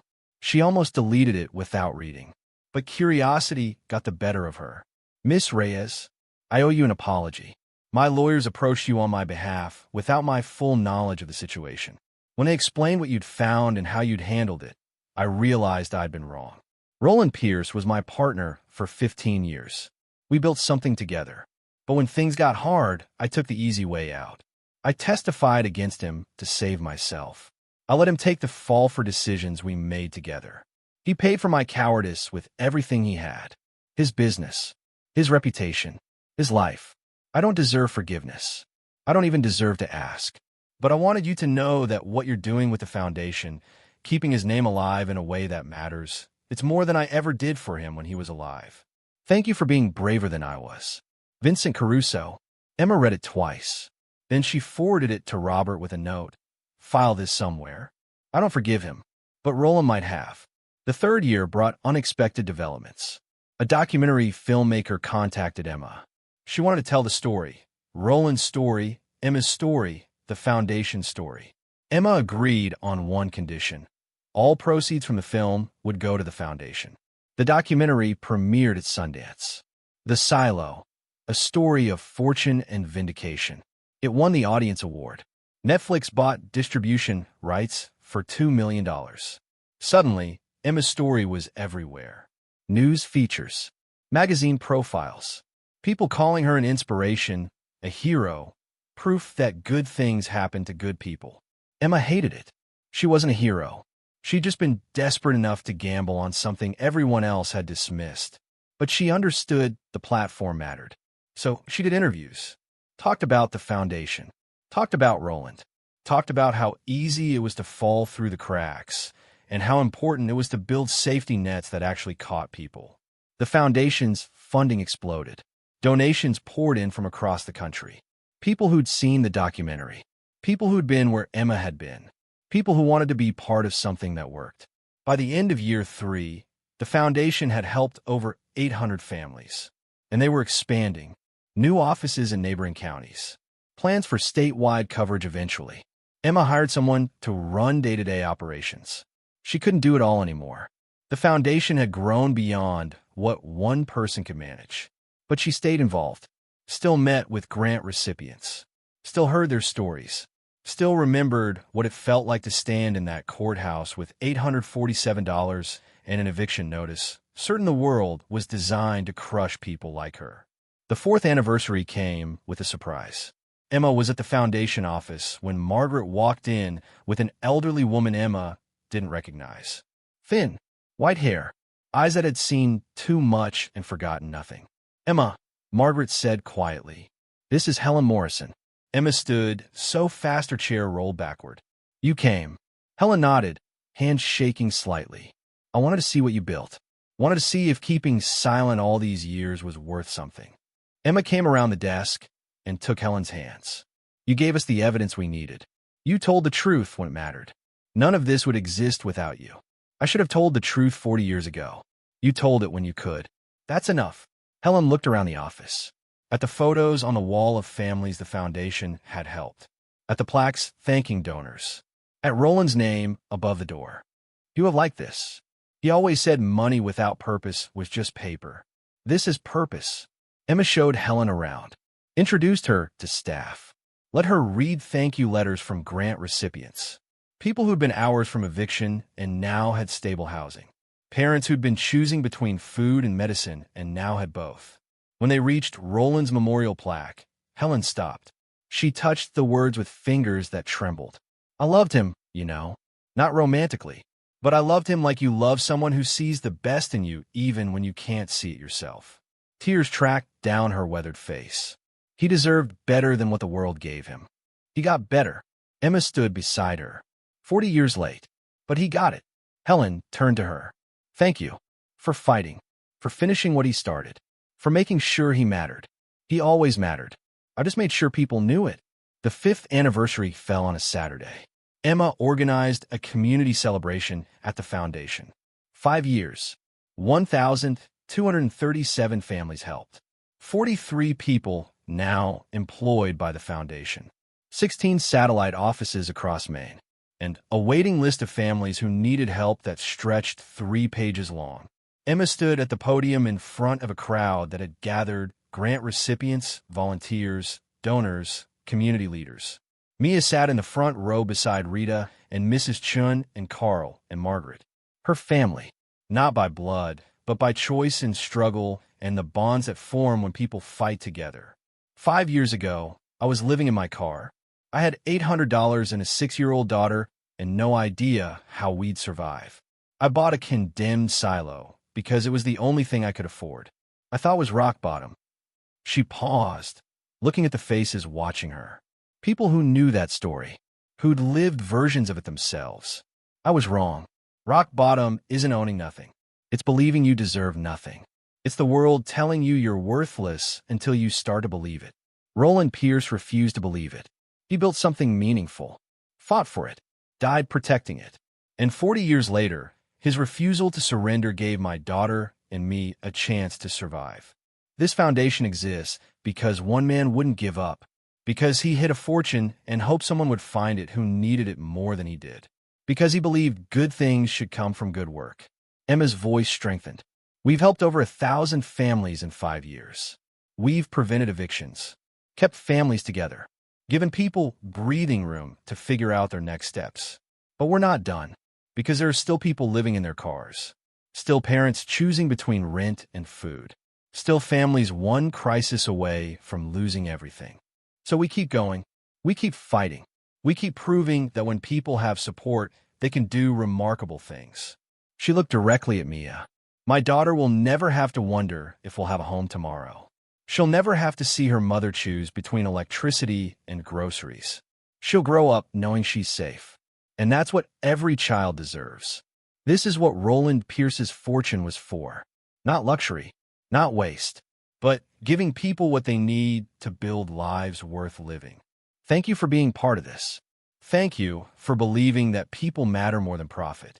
And thank you, Roland, wherever you are, for refusing to let them win. The applause was thunderous. People standing, crying, holding each other. Emma stepped away from the podium and found Mia waiting. Her daughter hugged her tight. I'm proud of you, Mommy. Emma closed her eyes and held her. I'm proud of us, baby. That evening, after the celebration ended and the crowd dispersed, Emma drove back to the silo one last time. She hadn't been out here in months. The property sat quiet under a sky turning purple with dusk. She descended into the vault. The chamber was empty now. All the diamonds sold or stored in secure facilities. All that remained was concrete and darkness and echoes of what had been hidden here. Emma sat on the cold floor and pulled out her phone. She opened her notes app and started writing.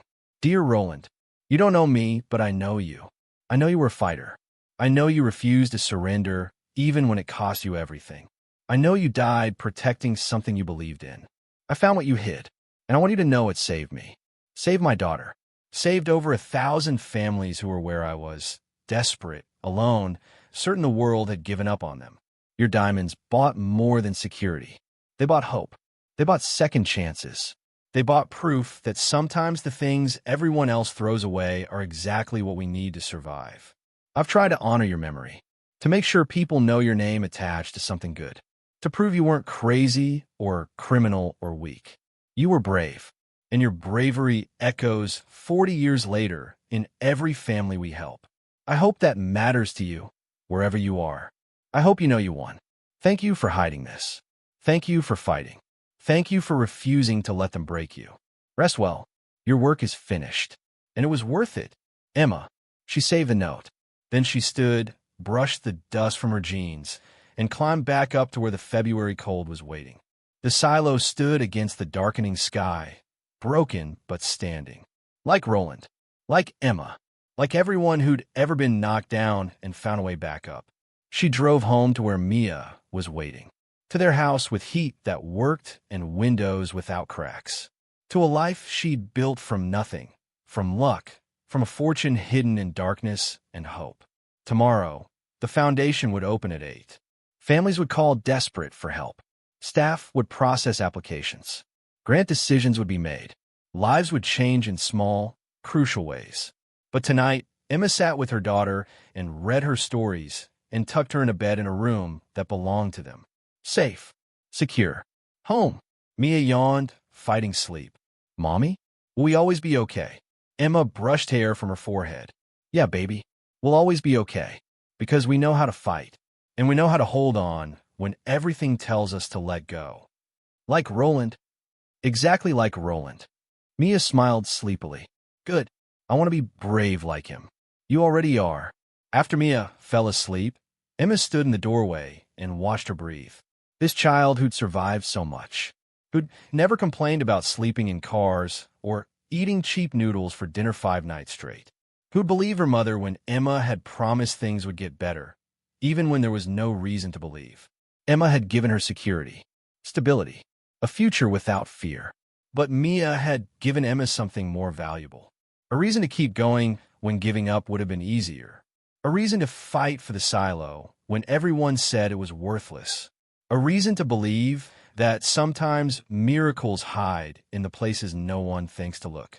7 years after finding the vault, Emma stood in the Foundation's conference room with an announcement that would have seemed impossible a decade ago. We're going national. Offices in 15 states. $10 million expansion fund. Goal of helping 5,000 families per year by 2030. The board applauded. Margaret, now 80 and still sharp as ever, grinned. Roland would have loved this. Hated the meetings, but loved the mission. Emma laughed. Yeah, he would have. The Foundation had become everything she'd hoped and more. A genuine safety net for people in crisis. A place where desperation didn't mean the end. Where one bad month, one medical emergency, one lost job didn't spiral into homelessness and hunger. They'd helped single mothers, widowed fathers, grandparents raising grandchildren, veterans struggling with PTSD, people fleeing abuse, people recovering from addiction, people who just needed someone to believe in them long enough to believe in themselves. The Foundation didn't fix everything. It couldn't, but it made the difference between surviving and drowning. And that mattered. Emma's personal fortune continued growing. The remaining diamonds were being liquidated slowly, strategically. She'd sold about 40% of the collection. The rest sat in secure vaults, appreciating in value, waiting for the right moment. She lived simply. Nice house, nothing extravagant. Good schools for Mia. Reliable car. Vacations that didn't require checking her bank account first. But she learned that money's only value was what you did with it. And she found her purpose in helping others escape the trap she'd barely escaped herself. Mia was 13 now, thriving, confident, passionate about social justice in ways that made Emma's heart swell. She volunteered at the Foundation on weekends, helped new families get settled, showed scared kids that things really could get better. I want to run it someday, Mia told Emma one night over dinner. The Foundation. When I'm older, I want to keep it going. Emma reached across the table and squeezed her hand. Then I'll make sure you're ready. This is your legacy as much as mine. And Roland's. And Roland's. The final vindication came 10 years after Emma found the vault. A historian published a comprehensive book about Roland Pierce, the diamond broker who refused to break. It documented his business, his ethics, his fight against corruption, his murder. It became a bestseller. Suddenly, Roland Pierce wasn't a footnote in Marion County history. He was a symbol, proof that integrity mattered, that fighting for what was right, even when it cost everything, left a legacy worth having. The book's author sent Emma an advance copy with a note. Thank you for making sure his story survived. Heroes shouldn't die unknown. Emma organized a memorial service at the silo on the 10th anniversary of finding the vault. Hundreds of people came. Grant recipients, foundation staff, community members, people whose lives had changed because a desperate single mother had gambled $700 on a condemned structure. Helen Morrison was there, 91 now and frail, but still sharp. She placed flowers at Roland's memorial plaque and whispered something Emma couldn't hear. But that he'd won. But they didn't break him. That his name means something good now. The ceremony was simple. No speeches, just stories. People sharing how the foundation had helped them. How Roland's hidden fortune had changed their lives. A woman Emma barely recognized approached the microphone. 3 years ago, I was living in my car with my 2 kids. The foundation gave me rent money, helped me get a job, paid for childcare until I could afford it. Now I'm a nurse. I bought a house. My kids are thriving. I'm here because Roland Pierce hid diamonds 40 years ago and because Emma Reyes refused to let his sacrifice be wasted. Thank you both. Story after story. Lives rebuilt. Families saved. Hope restored. When the last person finished speaking, Emma stepped forward. She prepared a speech but abandoned it. Instead, she spoke from the heart. 10 years ago, I stood in a courthouse hallway with an eviction notice and $800 wondering how I'd feed my daughter. I saw a flyer for an auction I couldn't afford and bought property I couldn't use. I found a fortune I didn't deserve, and it changed everything. But the real fortune wasn't the diamonds. It was the people who helped me protect them. Carl who opened the vault. Margaret who hid them when I had nowhere safe. Robert who fought for my rights. Marcus who proved they were mine. Dr. Kovac, who showed me what I had. It was Rita who gave us her couch. Mrs. Chun who watched Mia when I couldn't pay. The town that rallied when I needed support. It was Helen who kept records for 40 years because she believed someday truth would matter more than fear. And most of all, it was Roland Pierce, a man I never met, who died protecting something he believed in, who refused to surrender even when surrender would have been easier. Emma's voice broke slightly. He hid a fortune and hoped someone would find it who needed it. He was right. I needed it. But more than that, I needed what it represented. Proof that fighting is worth it. That sometimes the things everyone calls worthless hold the most value. That refusing to give up, even when the world demands it, matters. She looked around at the faces watching. At the memorial plaque. At the silo standing broken but preserved against the sky. This foundation exists because one man wouldn't break, and because when given a chance, we chose to honor that courage by helping others stay unbroken too. Thank you, Roland, for hiding diamonds, for fighting, for showing us what matters. We won't forget. We won't waste this. We won't let your sacrifice mean nothing. You changed my life, and through your courage, we've changed 1,000 more. The crowd was silent. Then someone started clapping, then another. Then everyone, applause echoing across the empty field where decades ago a man had died refusing to surrender. That night, Emma drove home with Mia beside her. Her daughter was quiet, processing everything she'd heard. Finally, Mia spoke. Do you think about what would have happened if you hadn't bought the silo? Emma considered. Sometimes, we probably would have ended up homeless, maybe gone to a shelter. Maybe I would have gone back to your father because I didn't see another option. But you didn't. No, I gambled everything on something everybody else thought was worthless. And it saved us. I'm glad you did. Me too, baby. Me too. They pulled into their driveway. Home. Safe. Secure. Everything Emma had fought for. As they walked to the door, Mia turned to her. Mommy, when I grow up, I want to be like you and Roland. Someone who doesn't give up. Someone who fights. Emma pulled her close. You already are, sweetheart. You already are. Inside, Emma made hot chocolate, and they curled up on the couch together. Emma pulled out her phone and opened the note she'd written to Roland 10 years ago. She added one final line. P.S. We did it. We won. Thank you for giving us the chance. She saved it. Then she closed her eyes and let herself feel the weight of everything that had changed. From eviction notice to fortune. From desperation to purpose. From survival to legacy. Roland Pierce had died protecting his life's work. But that work had lived on, had grown, had become something bigger than he could have imagined. Emma Reyes had found it by accident, had fought to keep it, had turned it into something that mattered. And together, a man 40 years dead and a woman who'd refused to stay broken, they'd proven that sometimes the most valuable things in life are the ones everyone else throws away. The silo still stood. The foundation still served. The diamonds, what remained of them, still grew in value. But more important than any of that, families were safe. Children had homes. People had hope. And Roland Pierce's name lived on. Not as a suicide or a failure, but as a fighter, a builder, someone who mattered. Emma pulled Mia closer and whispered into her hair, "We're going to be okay, baby. Not because of the money, but because we know how to hold on when everything tells us to let go." That's what Roland taught us, and that's worth more than diamonds. Mia nodded sleepily. "I love you, Mommy." "I love you too, sweetheart." Outside, the February wind whistled through bare branches. Winter giving way slowly to spring. The cycle continuing. Life rebuilding after devastation. Inside, Emma and Mia sat warm and safe.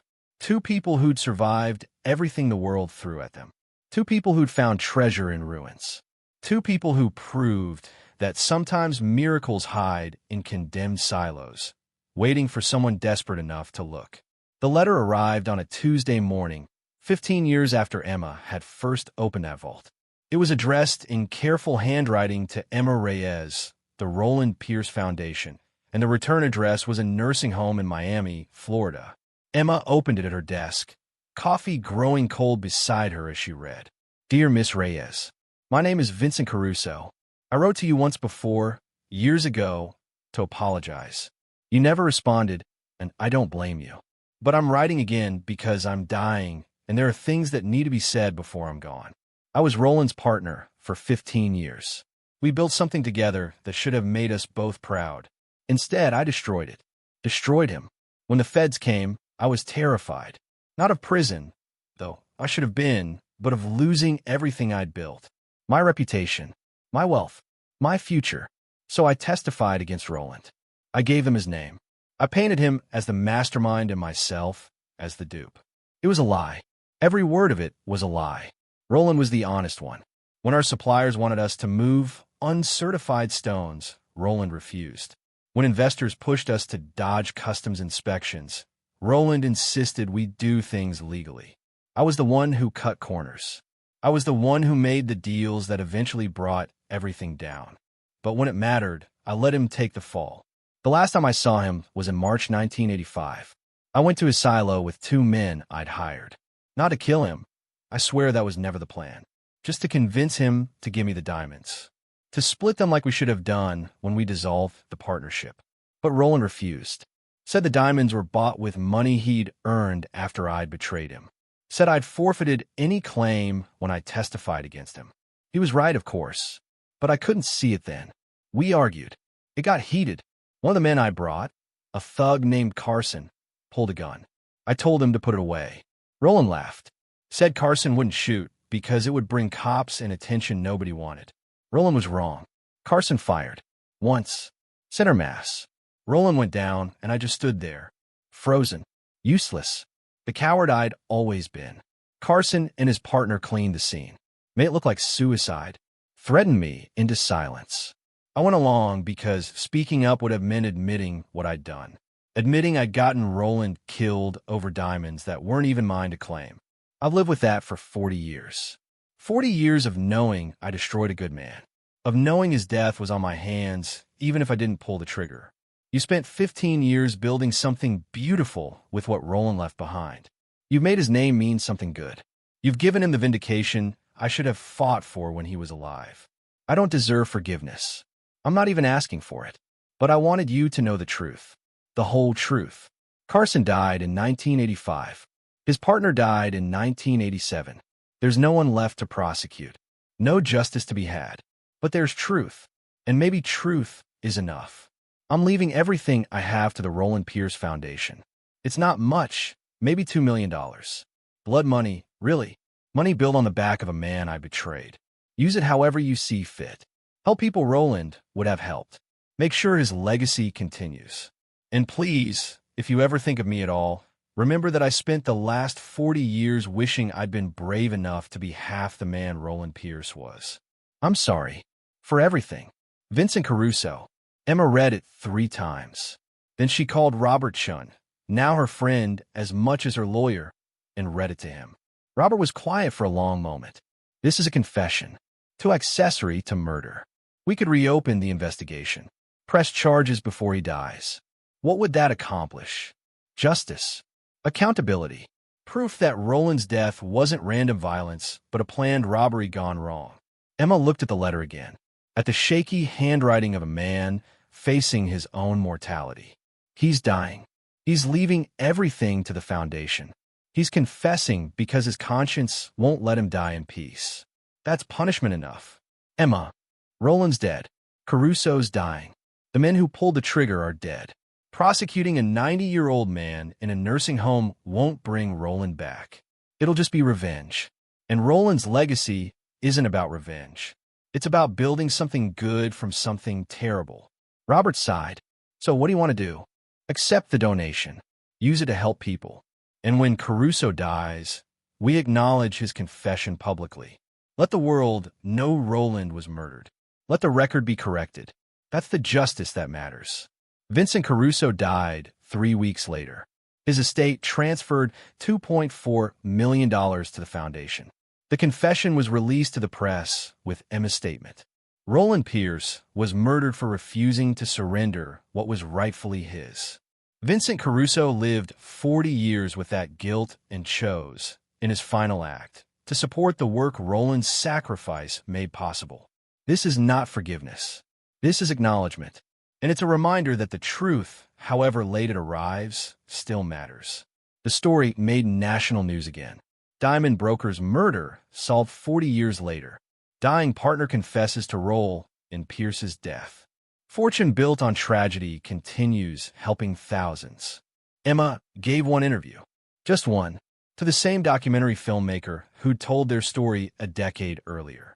Do you forgive Vincent Caruso? The filmmaker asked. Emma considered carefully. Forgiveness isn't mine to give. That's between Caruso and Roland. But I understand regret. I understand living with choices you can't undo. Caruso spent 40 years carrying that weight. He tried to make amends the only way he knew how. That doesn't erase what he did. But it's something. What do you think Roland would say? Emma smiled sadly. I think Roland would say, use the money to help people. Don't waste energy on the past when you can change the future. That's what he did. That's what he'd want us to do. The foundation used Caruso's donation to expand their legal aid program. They hired 3 full-time attorneys to help grant recipients with housing disputes, wage theft, custody battles, the legal nightmares that kept poor people trapped in poverty. It seemed fitting.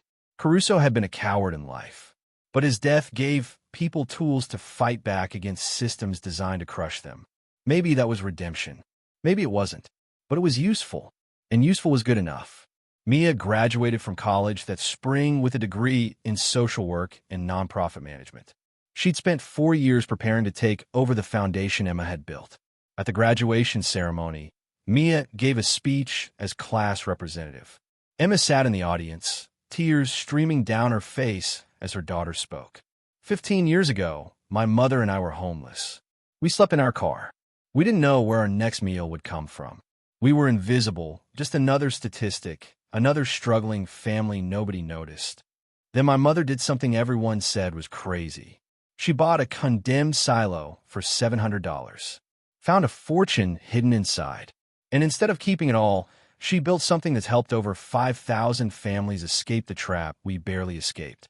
I'm standing here today because my mother refused to give up, because Roland Pierce refused to surrender, because people like Margaret Pruitt and Carl Morrison and Dr. Sarah Kovac believe that helping one desperate mother mattered. I'm joining the Roland Pierce Foundation full-time next week.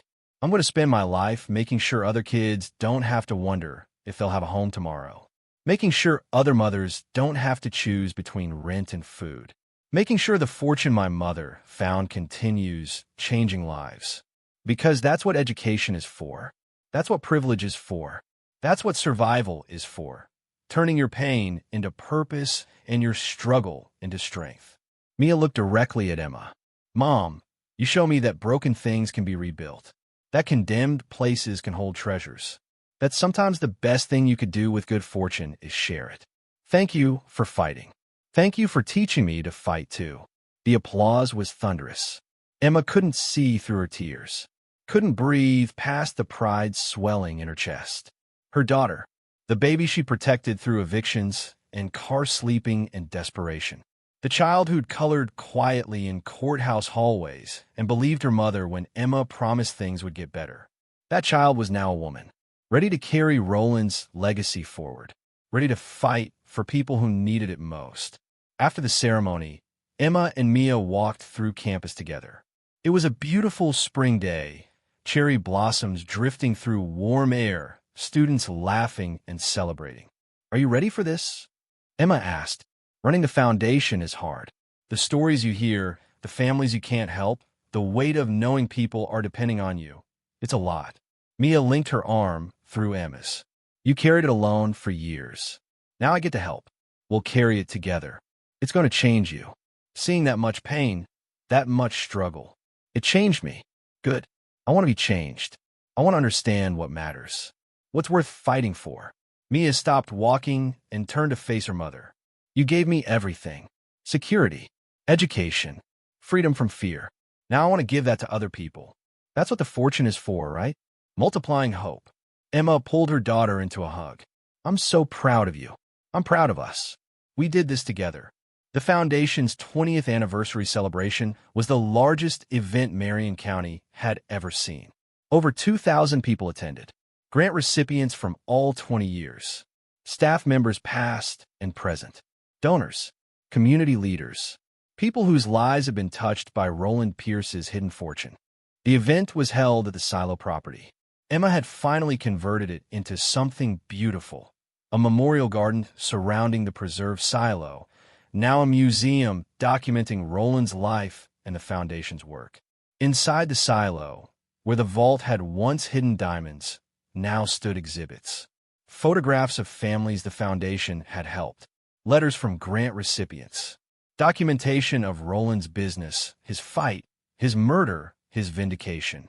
And, at the center, the vault door itself, preserved exactly as Emma had found it. The engravings still visible. RP, 1984. They won't take this from US. Emma stood before that door during the ceremony and felt the weight of 20 years. 20 years since she'd opened it with Carl's help. 20 years since her life had changed in ways she couldn't have imagined. She thought about that terrified woman she'd been, living in Rita's apartment, working double shifts, desperate and alone and certain she was drowning. That woman felt like a stranger now. Someone Emma barely recognized, but the core of her remained. The stubbornness, the refusal to accept that being poor meant being powerless, the belief that people deserved better than what the world offered them. That's what Roland had given her. Not just money, but validation, proof that fighting mattered, that refusing to surrender, even when everyone said you should, could change everything. Margaret Pruitt, now 93 and in a wheelchair, but still sharp as ever, rolled up beside Emma. Quite a party. Emma smiled. Roland would have hated this. All these people, all this attention. Roland would have loved what it represents. 20 years of people being helped. 20 years of his name meaning something good. Margaret patted Emma's hand. You did good, girl. Better than good. You took something terrible and made it beautiful. I had help. We all need help. The trick is accepting it when it's offered. You were smart enough to do that. Carl appeared, walking slower now, but still sturdy. 82 years old, and still refusing to fully retire. He trained a younger generation to handle Foundation security, but he still showed up every week to consult. Speech time, he said gruffly. People are waiting. Emma took the podium set up in the memorial garden. 2,000 faces watched. She thought about what to say, how to summarize 20 years in words that mattered. She decided on the truth. 20 years ago, I was nobody, just another struggling, single mother working at a diner, barely surviving. I bought this property because it was all I could afford. I found diamonds because I was desperate enough to look where nobody else wanted to. But the real treasure wasn't the diamonds. It was what they represented. Roland Pierce's refusal to surrender. His belief that good work mattered even when the world tried to destroy it. His hope that someday, someone would find what he'd hidden and use it for something meaningful. I was that someone, not because I was special, but because I was desperate enough to gamble everything on something everyone else called worthless.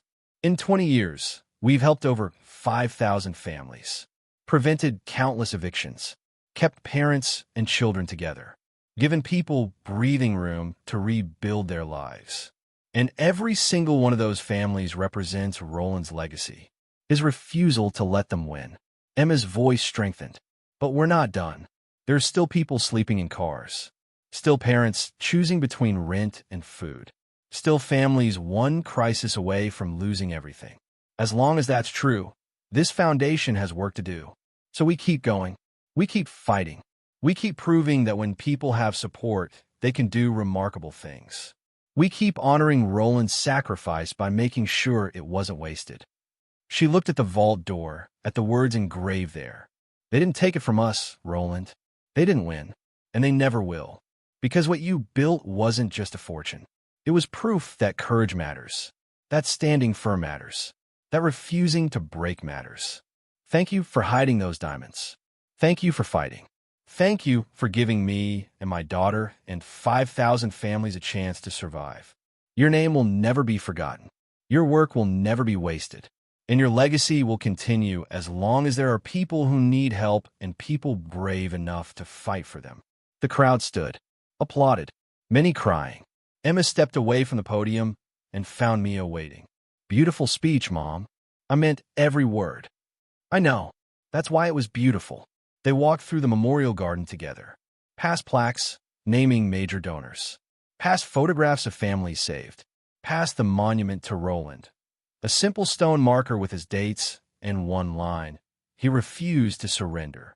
At the far edge of the property, overlooking the field where wild grass grew thick and butterflies danced through afternoon sun, Emma and Mia stood together in silence.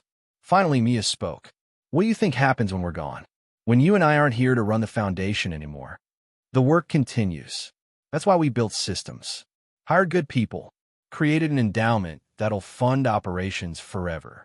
The foundation will outlive us both. And Roland's name will be remembered as long as the foundation exists. Maybe longer. He's part of history now. The diamond broker who refused to break. The man who died protecting his life's work and whose hidden fortune changed thousands of lives. Mia nodded. Good.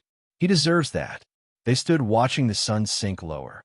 Golden light painted the field in amber and bronze. The silo cast a long shadow. Birds called from the trees Margaret had helped plant years ago. This place had been Emma's rock bottom. The last desperate gamble of a woman with nothing left to lose.